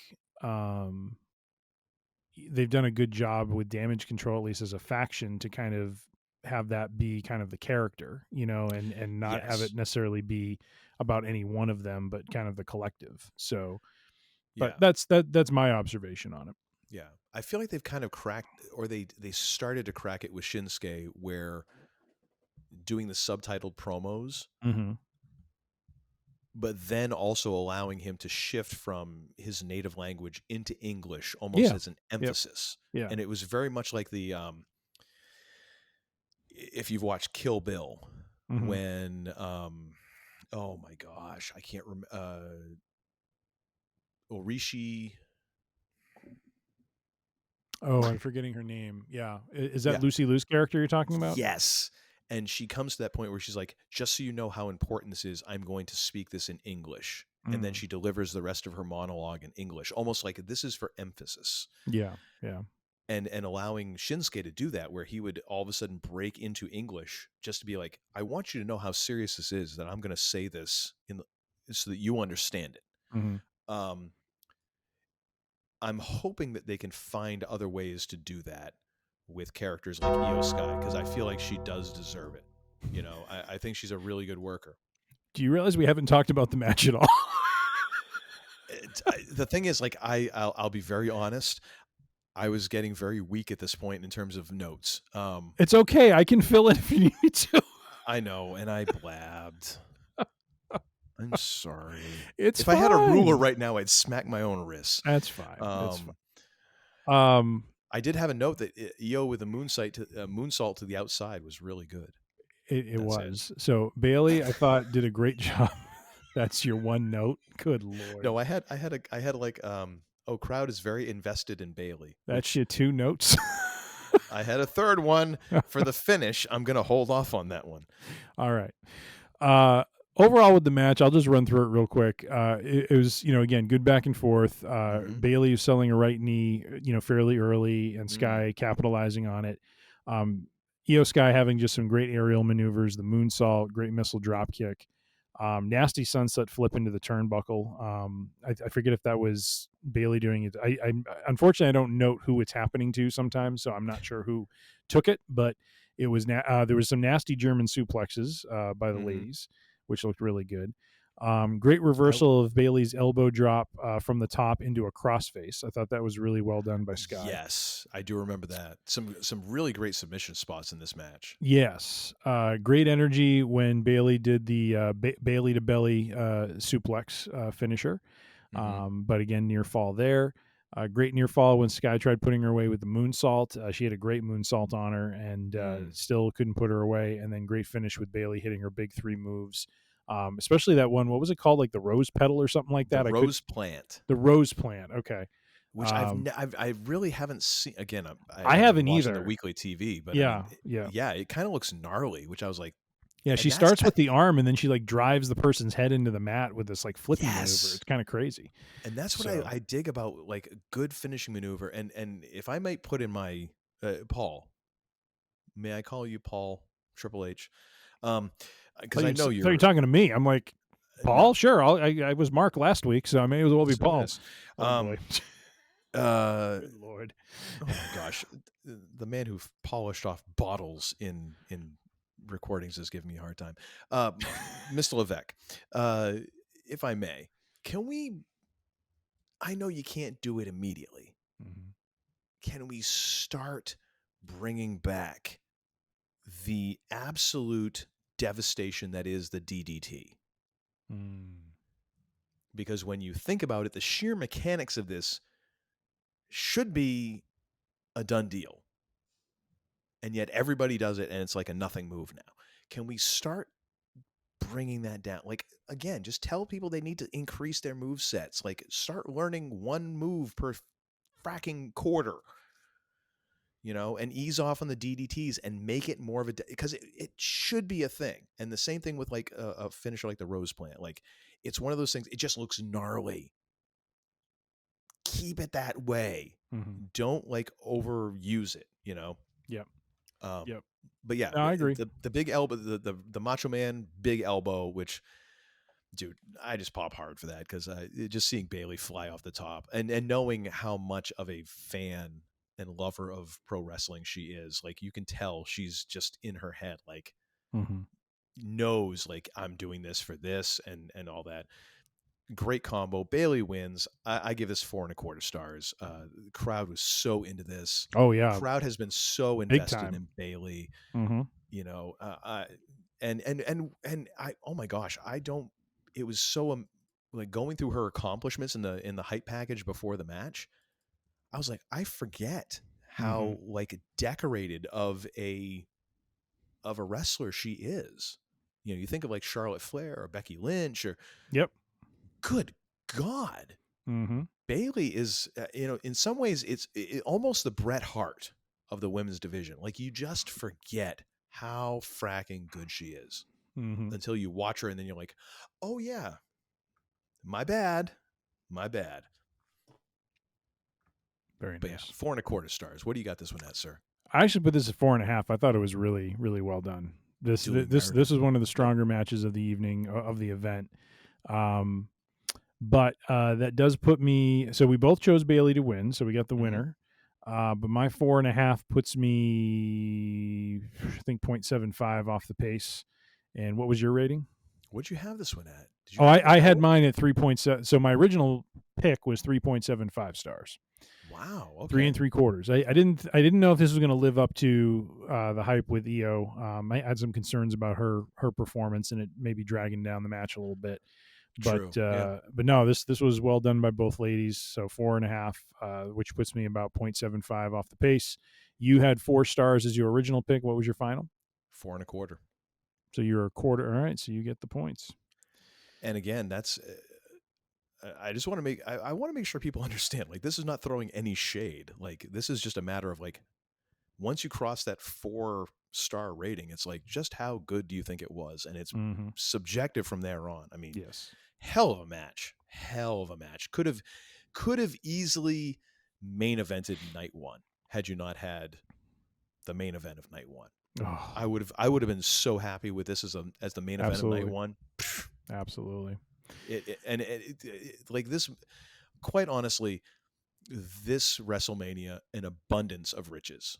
Oh my like, gosh! No, I'm sorry, an embarrassment of riches in terms of matches. Like the fact that we trashed an abundance on Jay and an and embarrassment. Jimmy. Well, that too. Well, I thought that was just me in general. The fact that we trashed on Jay and Jimmy, like again, if that's the one stinker here, objectively, really, that was one of the worst matches of the event. Objectively, no, objectively, it was the worst. Yes, I think easily, 100%. But everything else, I mean, damn. All right, now let's get on to the main event. The main event. Should I even start the clock for this? I mean, yeah, I should. Just I suppose maybe just to keep us honest as far as where we are. But ladies and gentlemen, the Universal Championship match, undisputed Universal Heavyweight Championship. The American Nightmare Roman Reigns. I'm sorry, the American Nightmare Cody. Wow, I was thinking like 3 different things at once. I'm sorry. The Tribal Chief.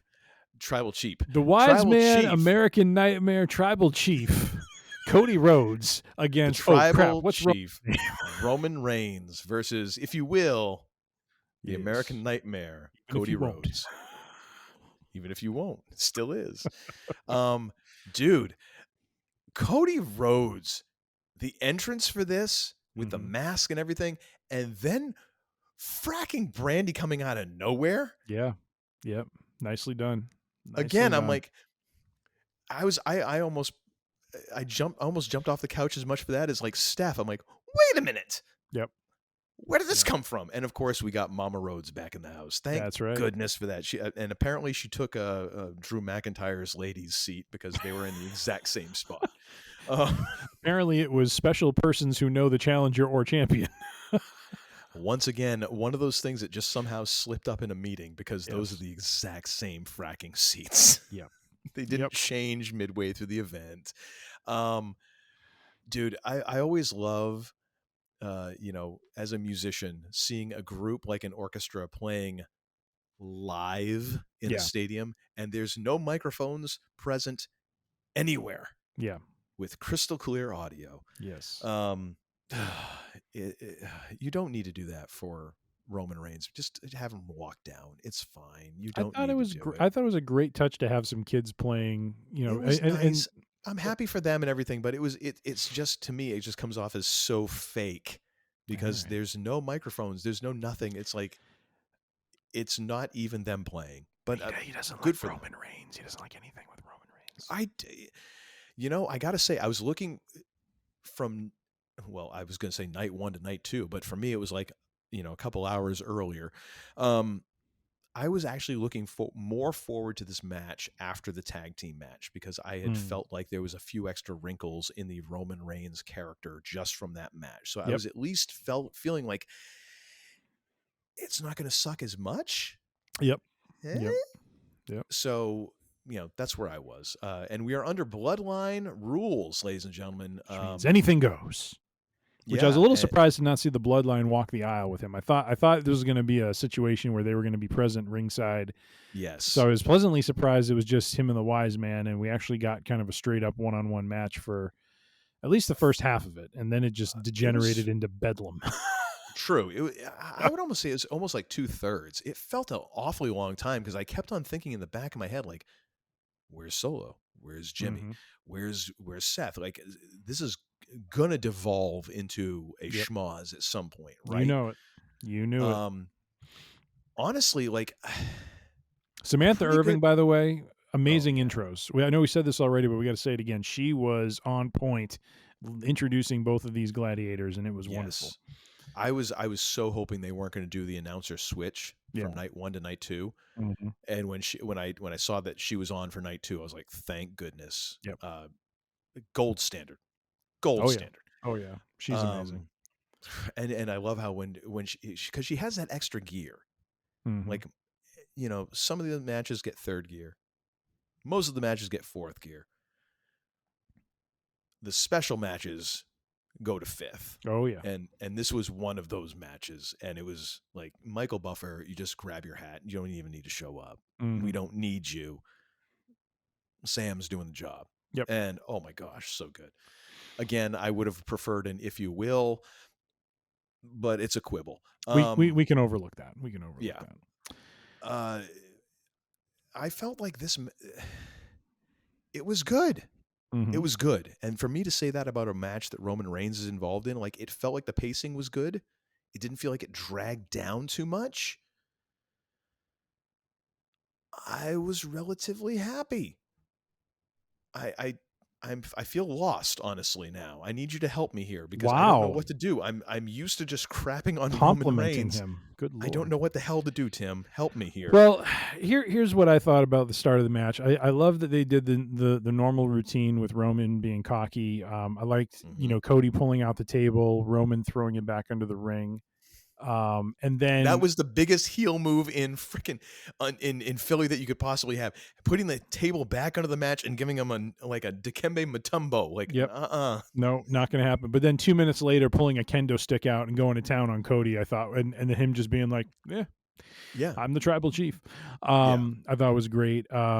Great seeing Cody bust out. Where was the point where he was telling Paul Heyman, like, I could beat on his ass all day long. Like, I love it. There was at one point when he said that. Oh, I didn't catch that.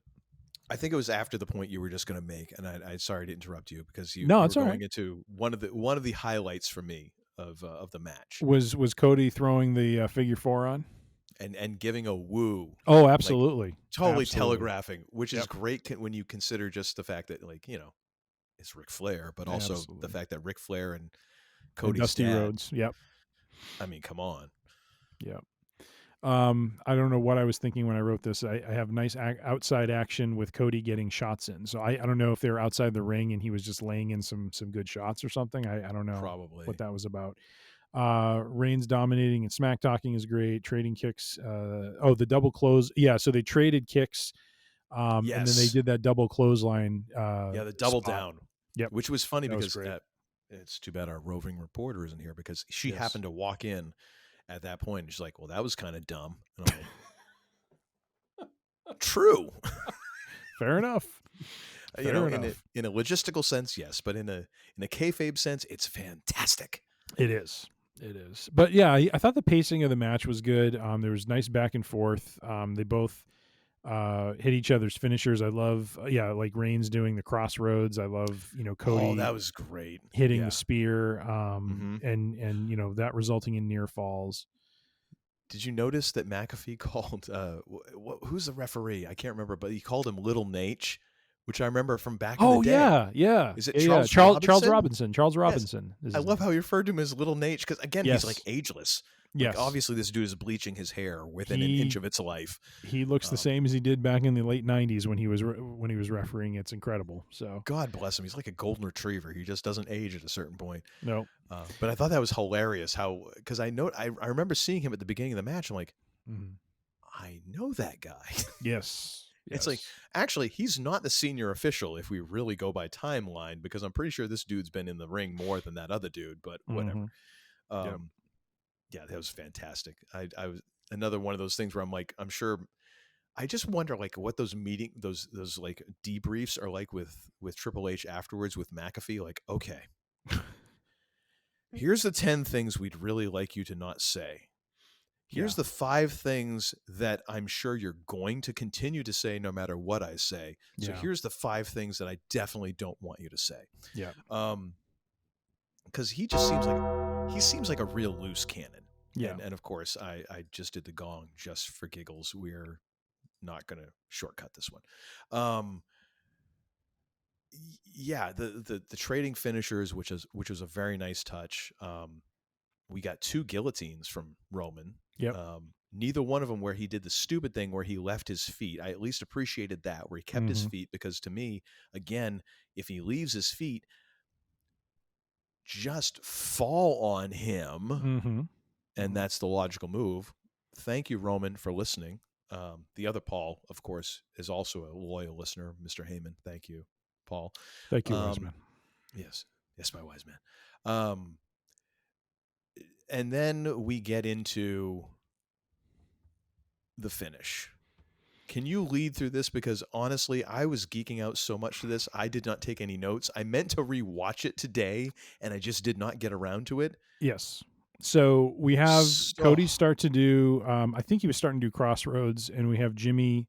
He got to 2 out of 3. He got 2 out of 3, and then Jimmy runs in and super kicks him. Yes. And the 8,000th super kick of the WrestleMania. By shocking, I know. Shocking, I know. And this was once he joined, and then I see, Jay. Did Jay's music hit, or does Jay run down? I forget. I think his music hit. No, Jay's music hits down. I don't think Jimmy's music hit.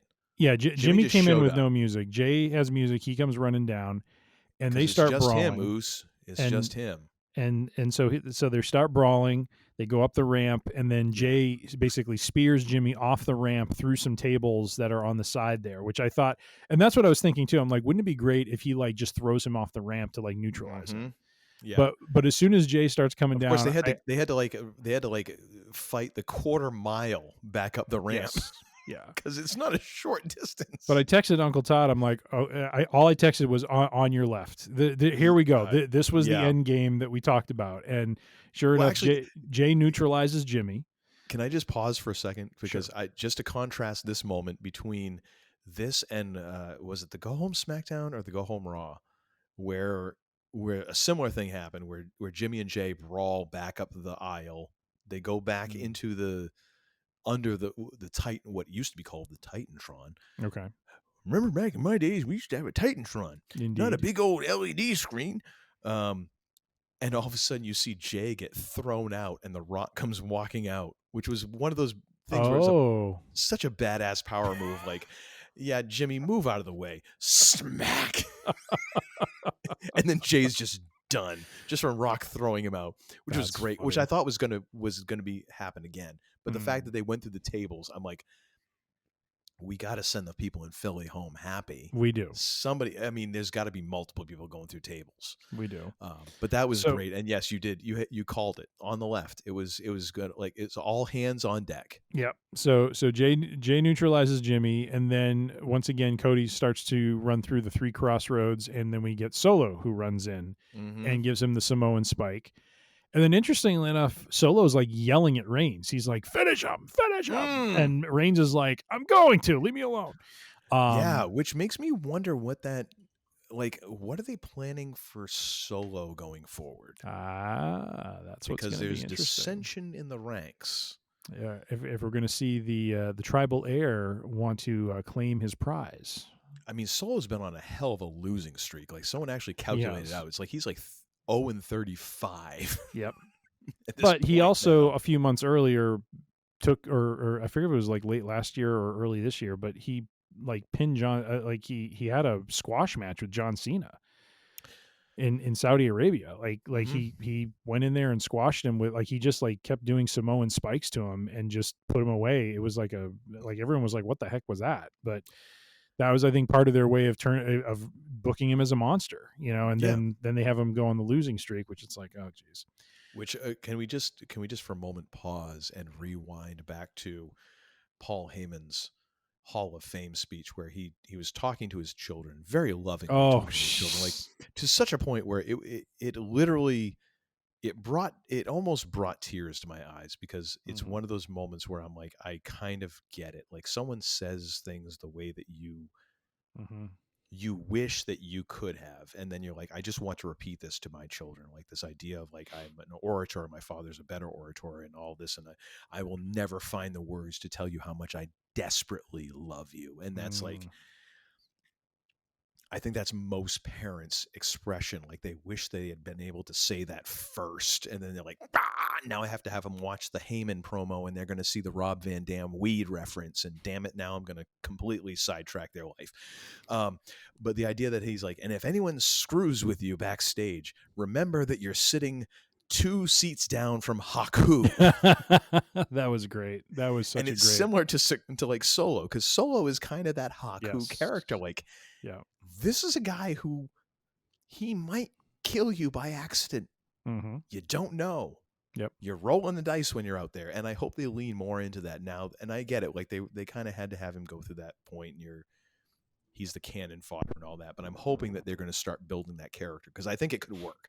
I think he could definitely be Haku 2.0. Oh yeah, because he has the look. Oh my gosh, absolutely. Yeah, no, he has the look, and he looks the part and plays the part well. But yeah, Solo Samoan spikes him, and then I believe Reigns does a spear, and I think Solo does a spike at the same time. So they think they have him put away. Or was it a Superman punch and a spike? Oh, maybe it was a Superman punch and a spike. So Reigns, I mean, yeah, he's only got 6. Either moves way, to choose from. Reigns goes to pin him. Cody kicks. Actually, I think if I remember right, Reigns actually had a suplex in this match. He might have. Yeah. It came out. It shocked me. No. So I was like, whoa. Well, I was maybe he heard notes. you. I'm like, maybe he heard you. He's been down at the developmental center. Could be. But anyways, he's learned a few different moves. And so as Solo stares in disbelief, we get John Cena's music, who, once again, the man they call Tim. I'm going to once again, highlight my powers of prognostication, because I knew this was going to happen. They had Cena and Solo face off not too long ago, and it just made sense. So Cena comes running down and takes Solo out, puts him through a table, runs back into the ring, and gives Reigns an attitude adjustment. And then as soon as he hits that and stands up, we get The Rock's music hits. And now The Rock comes down the aisle, and he is none too happy. He has his Mama Rhodes belt in hand. Can I just say, like, John Cena next to Roman Reigns plays that, like, oh, crap. Yes. Yeah, the facials are incredible. Yes. That is the one thing that Roman Reigns has always played. Actually, no. Roman Reigns plays apoplectic. Like, he's just confused about what as Buford T. Justice would say, he's confused as a baby raccoon. But John Cena has the market cornered on, oh crap, and of course then you play into the whole John Cena history, which is fantastic. This was built like a freaking lasagna, dude. Like, there's just layer and layer and layer. And wait a minute. Are we skipping? Has Seth come in yet, or is that after Rock? No, that's after. Okay. So we have The Rock. He comes in. He rock bottoms John Cena. So he takes Cena out. And then, okay, so then shortly after that, then we get the gong, right? Mm-hmm. So wait a minute. No, Seth comes out before Undertaker does. I thought it was Undertaker then Seth, because I thought because Rock is magically out of the ring. No, because Undertaker was the last guy to come in. Oh, he was? Okay, so then it was. So Seth Rollins. must have come in before. Yeah, before Rock. No, I don't know. That's interesting. I totally again. I forget wish I had chance to watch this, because it was like such a, and it made sense. That was the thing. It all made sense. And then as you dig more into it, like the fact that it was the Shield music and Rollins in his Shield garb with a chair, and then getting hit by Roman and falling on the bottom rope the same way that Roman fell when Rollins didn't. I mean, it was like, before we get to the somebody chair, went over this like the freaking Zapruder film. Hold on, before we get to the chair shot. Okay, I remembered the order. So Seth comes down, Rock comes down, he takes Cena out. Seth is next with the Shield, which, by the way, I thought they were somehow pulling some crazy thing where Ambrose was going to show up, which I thought was going to be really cool.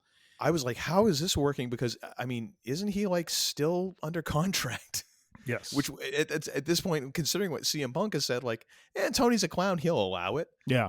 Yeah. And what's Tony going to do? And so Seth comes down, but Reigns takes him out right away. So so Seth is just down, and Rock's about to give him a whipping, as well as Cody, and that's when the Undertaker comes down. Well, wait, because wasn't it Roman took out Seth like basically on instinct, and then he had a choice, like he could use the chair because Seth had brought a chair into the ring, and that was how infamously he betrayed Roman. So there's a chair in the ring, there's Seth in the ring, there's Cody in the ring, and Roman has the chance. But Rock's not in the ring, so Rock has to be taken out at this point. When he does the chair shot, Rock is out of the ring. Okay, so then I think Taker had come in before that. Gosh, if we just watched this, it would take less time. No, seriously, this is what happens. Seth comes in, Reigns hits him while Rock is in the ring. So Seth is out right now. He's on his back. Rock is ready to do some damage to Cody. Undertaker comes in, choke slams him. All right. Rock is now out of the picture. Seth is starting to pick himself up on the ropes. Reigns is in there with the chair. He has a choice. He has Cody that he could waylay or Seth. Seth pulls himself up and he waylays Seth. And then from there, I think Cody hits him, and then he hits the 3 crossroads and wins the match. I think that's the way it goes. And I'll go with that. But I think it was. I honestly wonder. I kind of feel like it probably the best move they could think of was the ideal would have been Stone Cold. Yes, I think it legit comes down to. I was surprised. Like, how do you get someone into the ring? Because I think if Triple H is calling Austin's like, well, damn, I can't get down to the ring without a 4-wheeler. I mean, the dude was wrestling in 2 knee braces back in the day. Yep. He's probably like, I cannot physically get to the ring quick enough. I can't run in. But at least with The Undertaker, they can use that cover of darkness to get him in, all of that. And so, when the gong hit, the crowd went absolutely crazy because no one expected, like, this is where it gets a little goofy because there was no direct tie-in with The Undertaker to the bloodline.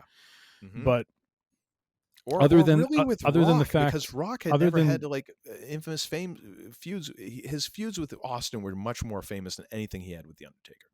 Sure. Yeah. But I guess Reigns and Undertaker crossed paths at one point, but that was before Reigns became the tribal chief. But nonetheless, Undertaker shows up. He neutralizes Rock. So now the entire bloodline has been neutralized. Yeah. And this is where, I'm pretty sure this is how it went, because then you have Seth in the ring. You have Roman with the chair. You have Cody, who's also picking himself up. And this is where, and Uncle Todd and I have been sending each other these, items from Instagram, which have been interesting, talking about this. But one person kind of summarized it nicely of when you look at, I guess I got a thumbs up because I had my thumb up. But summarized it nicely that, when Seth offered to help Cody, he makes that statement about how he can be his shield. And people were wondering, like, why is he coming down in like the flak jacket and everything? Like, what's up with that? And someone was writing about how when you think about what Seth did when he turned on the Shield, it was like he was trying. It's almost like they're not explaining it this way. There has been no story development around this, and I don't know if we'll ever get it. But there is that implication of, Reigns had the chance to take Cody out, and instead decided. We talked about Drew McIntyre being obsessed with CM Punk, and this was Reigns' obsession with vengeance on Seth for what he did when he broke the Shield up. And so he turns and he ends up, walloping Seth with the chair. But that gives Cody the opening to then hit the 3 crossroads and put Roman away for good. And we finally get the moment. We finally get the story finishing where he wins the championship that his father had won but had been taken away from him. And it was just such a great moment. I mean, just the whole place was just insane. With joy for him winning. He had his family down at ringside. Gave his mom the belt to hold, which was something. Calls out Bruce Pritchard, brother love, ladies and gentlemen. That was surprising to me. Yeah. I mean, Bruce Pritchard's kind of still a holdover from the old regime, and so I'm wondering, like, according to Ronda Rousey, is Vince's avatar. Yes. Of course, Ronda Rousey. I don't want. A lot of sour grapes there. Anyways, indeed. But such a wonderful end to the story. Yes. At one point, Pat McAfee's like, "What happens with the bloodline?" And Michael Cole says, "Who the hell cares?" I thought that was just amazing. And then that was when Michael Cole finally achieved his final form as JR 2.0, because that's something that JR would totally say. Who the hell cares? Absolutely. Yeah. And what I thought was cool was, when Samantha Irving announces Cody as the winner, she's emotional. Yes. Cole, as he's calling what's going on in the ring with the family and everything, he's getting emotional, talking about his years and connection with Cody. I mean, it just was, it's an emotional story. Cody gets on the mic and says a few words and has Triple H come down, and seeing them, kind of celebrate as well, knowing, going back to when he was in AEW and there was that perceived idea that he was, trying to, when he breaks the throne with a sledgehammer and is basically, giving the middle finger to Triple H. It was great to see them, as a unit. I mean, just everything about that story, about that match paid off on all the, the last 2 years and a lot of what the Bloodline and Reigns had been doing over the course of the last 3 to 4 years. So no, just, major kudos to the creative team. I mean, couldn't have booked the match any better. It would have been great to have Austin there, but I mean, this hit all the notes. This hit all of the notes that it needed to. And it was that as we thought it was going to be. It was going to be that Avengers Endgame moment where everyone who, a number of people who had been impacted show up and help. And I thought it was great. It was a shame we didn't get, Randy or AJ. I thought it'd been kind of cool to work some of them, but maybe it would have been too overbooked and too much of a crazy, scene. Yeah, so I think they did it the right way, 1-to-1, just, have him get taken out, and then Roman's on his own and just it's his time. So, well, and now you have the idea of there's multiple directions for Seth Rollins. There is. 100%. Does Seth go into a feud with Roman for a little while? Or does he get into Drew McIntyre, CM Punk? Does he then go after... Or does he call in a favor to Cody? Yeah. You owe me a favor. And what favor? And then, where does Raw go? And just watching the highlights from Raw the other night, he's coming back. He is going to come back. And all what of that stuff. What a strange last line too. Don't you ever break my heart again. What the heck did that even mean? And I think that's something that's going to be revealed later on. So along with what he handed Cody, because I saw a couple of people oh, it's Dusty's Hall of Fame ring. I'm like, why the hell would freaking Rock have Dusty? Come on now. If it is, I will be very pissed off. Yeah. Cody wins 5.0. 5 stars. I'm with you because on that one. it was actually a legit. Was it Shawn Michaels Bret Hart Iron Man match? Chain wrestling, could have a great match with a broom standard. No. Did they have this crowd eating out of the palm of their hand from the first note of their introductions? Mm-hmm. Yes. Did it draw money? Yes. Did it pay off the storylines? Yes. Did it actually then launch you into multiple different directions that you could go in the future? Yes. Mm-hmm. What the frack else do you want? Nothing. That was perfect. It was perfect. Yeah. It was. That's what it was. Fireworks, baby. Wonderful. It was fireworks. Got a little dusty in the room, honestly, if I'm being honest here. Got a little dusty in the room. It was more fireworks. Oh, we have that on the soundboard at least. That's good. Glorious. No, I won't give in. I won't give in till I'm victorious. And I will defend. I will defend. There it is. Beautiful. Oh, sorry. No, you just got to get that solo guitar lick in. I was preemptive.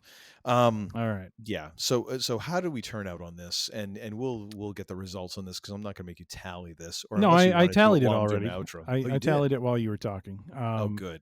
Thank God for that. So, and I have a question. I have a little bit of a judge's call to be raised this on tiebreaker. Is it like a trivia, like coin flip? So, final score, man, they called him 14, Uncle Todd 15. What I want to raise is I allowed a change that took a point away from me. Gosh. So, okay. If you feel that sore about it, we can declare it a tie. I legit did not look. I'll get you a bottle of bourbon, but I did not look at the score sheet. You know me. After all these years, I cannot hold that much information in my head at once. I'm not smart enough to cheat. But Tim. I'm but not. You can't change your score the night of. You got to run with what you That's my gimmick. That is my gimmick, ladies and gentlemen.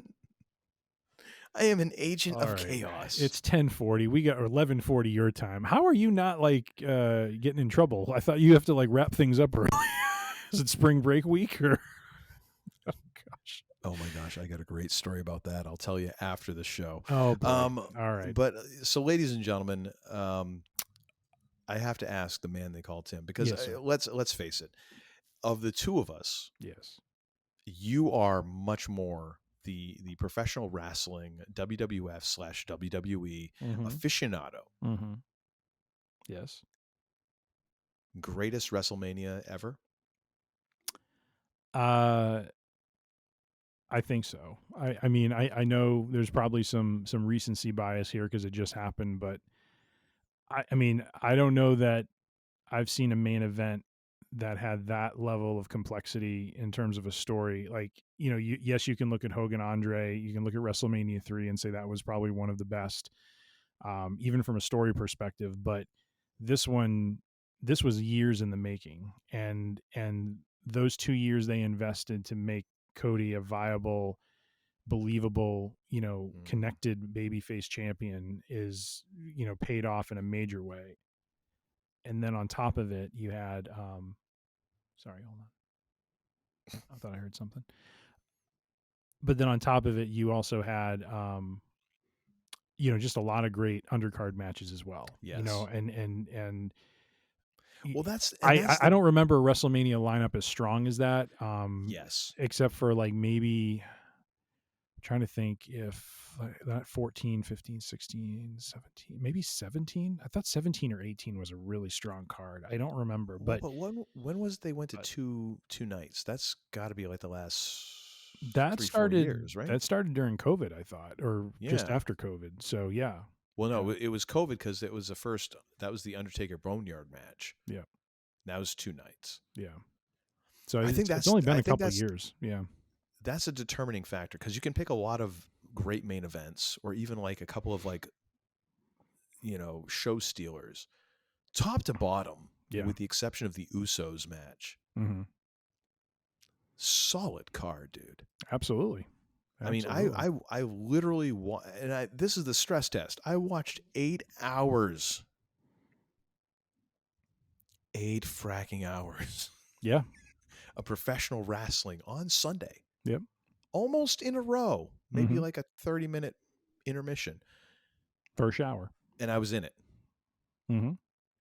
I took less notes. Granted, yes, I shirked my duty at some points. Yeah, because I needed to survive.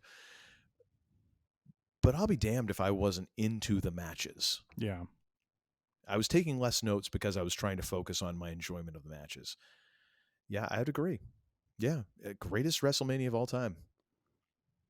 Because of the top to bottom aspect of it. They did a great job from beginning to end. Period. The end. I would agree. Well, ladies and gentlemen, oh, wait a minute. We got to do another thing. Let's make this quick. Yes. All right. So what do you got for and another thing here for this episode? Mine, another thing, I'm going to keep this super quick. WWE Hall of Fame 2024. Yes. Just, it's very timely, and I would I would highly recommend checking it out on the Peacock. We have the wise man Paul Heyman being inducted. He is the first inductee in the show and does an amazing job. We have from old school time Thunderbolt Patterson. We have what was the female? U.S. Express. The U.S. Bull Express. They were the last ones, I think, because they kind of tied it in, I think, with Bray Wyatt a little bit. Oh yeah, I have no idea what the sequence was, but I remember Bull Nakano. Yep. She got inducted. There was a couple more. The Rock. She got shortchanged on the WrestleMania stage because she did a whole nunchuck thing, and they didn't have it in close up. Oh, that's too bad. Yeah. Muhammad Ali's so Muhammad Ali got inducted, and I forget the Rock's grandmother. Was it the grandmother Rock's or mom? His mom was the one who received the award. Yes, but I believe it was his grandmother who was being honored, or was it his mom? Maybe I have that. No, wrong. it was his mom. Okay, because I believe she. No, you're right. You're right. It's his grandmother because his grandmother was a promoter. So yes, because it was High Chief Maivia.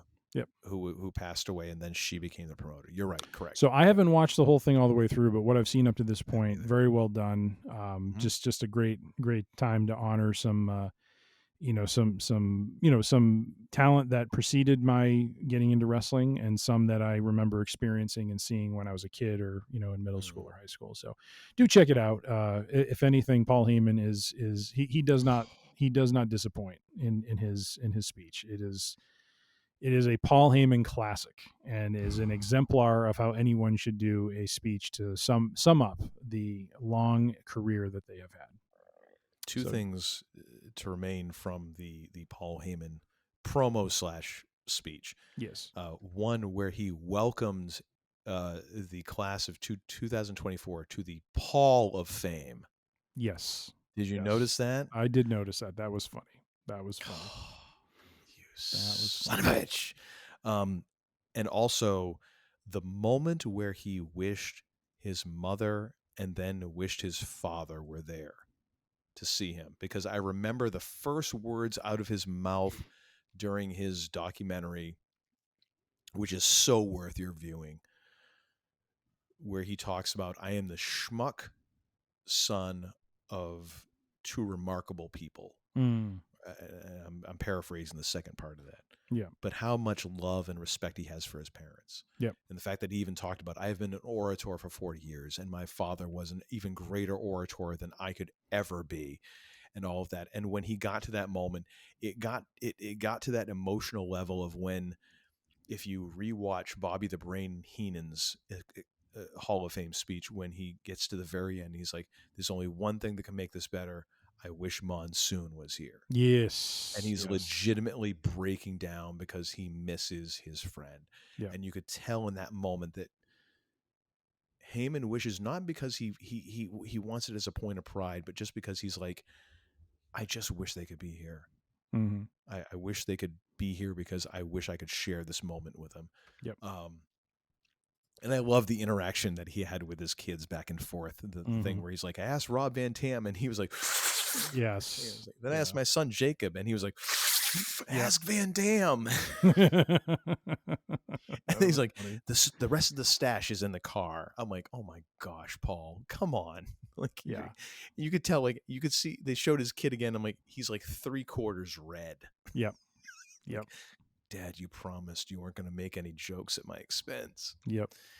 Well, you believed him. Indeed. And another thing is, I recently started watching this the other night because I caught a bunch of Sammy Hagar and Michael Anthony videos in my YouTube stream. Van Halen Live Without a Net. This was a concert movie recorded live at New Haven, Connecticut, ladies and gentlemen. Wow. Or New Halen, Connecticut, as Sammy Hagar put it. Nice. This was immediately following. This was on the 5150 tour. So this is right after Van Hagar had formed. They had 9 songs to their name. This concert will rock your ass if you don't just sit back in awe at this fully functional machine that was Van Hagar. I don't know what to tell you. You need to check your pulse. Maybe you need to call the funeral home and have them bring the hearse over.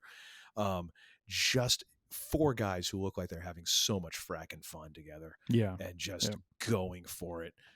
Some of the tempos are way too fast, which as a musician I can tell you is because there's those moments when you're having so much fun that you forget the fact that, like, oh, we ought to lay back a little bit.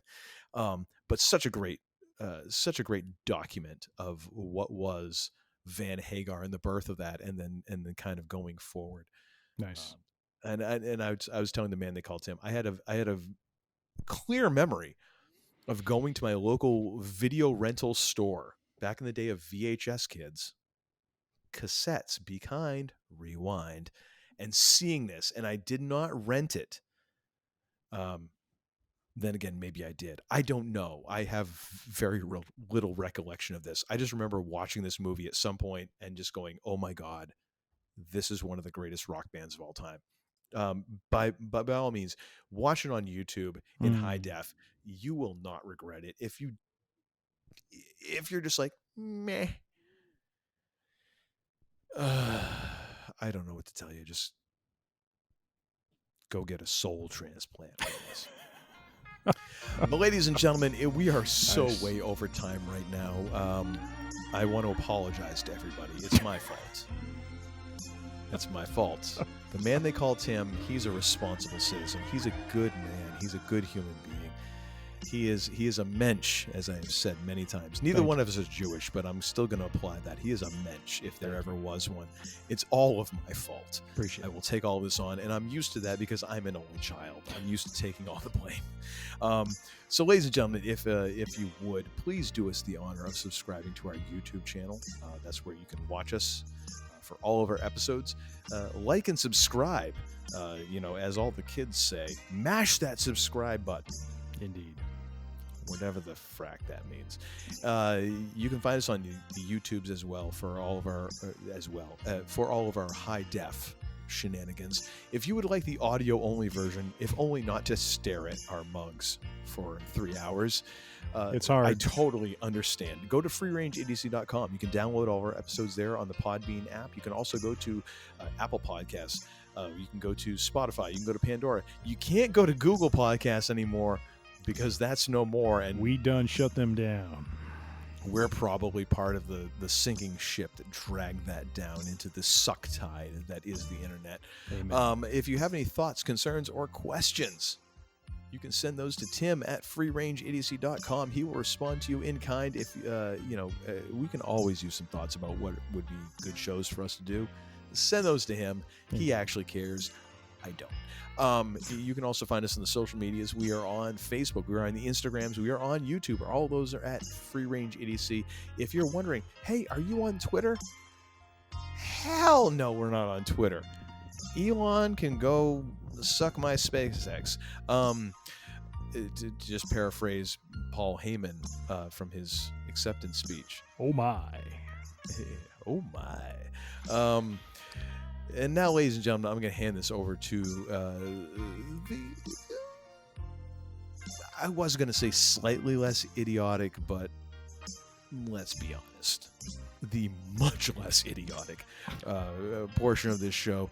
The man whom I've leaned on for the past 20 years of my life to give life advice and guidance.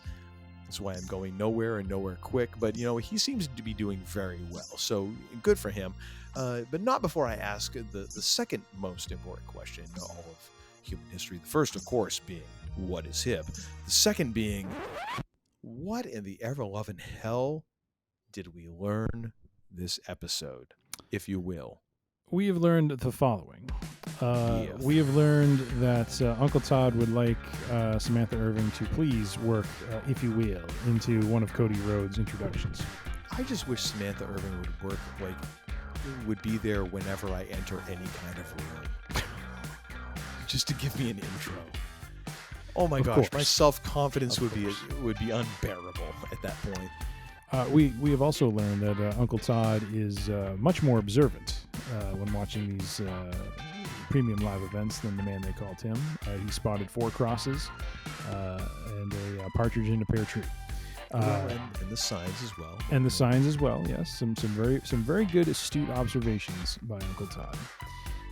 With a little bit of bourbon fuel in that. So good to see that talent being exercised. If I could for a moment, I would like to say that it was not bourbon involved in that. It was a nice Lucky Pigeon lager, which is a very low alcohol per volume, if you will. Even if you won't. We have also learned that WrestleMania 40 is probably going to be, for at least a while, the greatest WrestleMania of all time. It is top to bottom, a solid event, both night 1 and night 2. Only the Usos stank it out, and we'll yeet and no yeet. Who gives a yeet? Yeah, it's true. We'll forgive them, but otherwise, just top to bottom, a great. Yeah, we'll forgive them a little bit. Just a great event all around. And, of course, finishing the story, Cody Rhodes, excited to see where he goes next as now the new undisputed world universal heavyweight champion. Put some respect on that. We have also learned Uncle Todd likes to doctor up his scores when a bottle of bourbon is on the line. And we will have some post-production meeting discussion on how this is going to work, because man they call Tim had a point coming to him and he lost out. So I like the elbow. Thank you very much. Bionic elbow coming your way right now. There it is. Very nice. You know what? And kudos for Bubba Ray for not digging that out. Yes. And protecting that for later on that Leaving night. it for Cody. That's a man who respects the business. Indeed. With all that being said, we thank you again for enduring what is probably going to be one of our longer tomes at this point.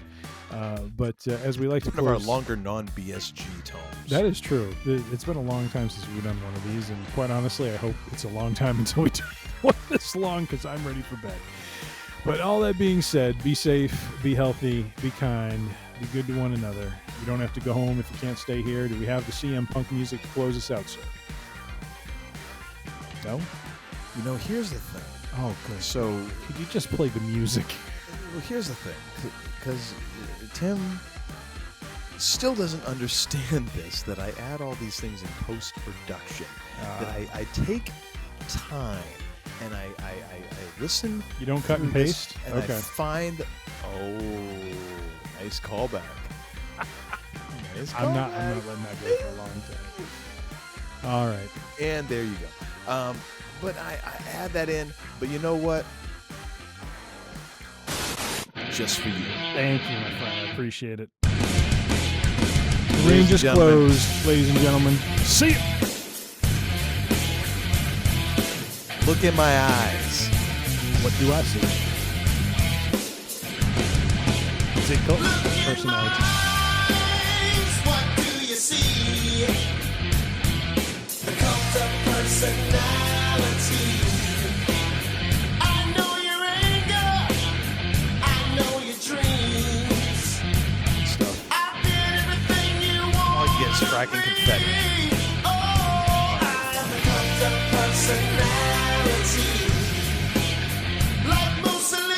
Like Mussolini and the D.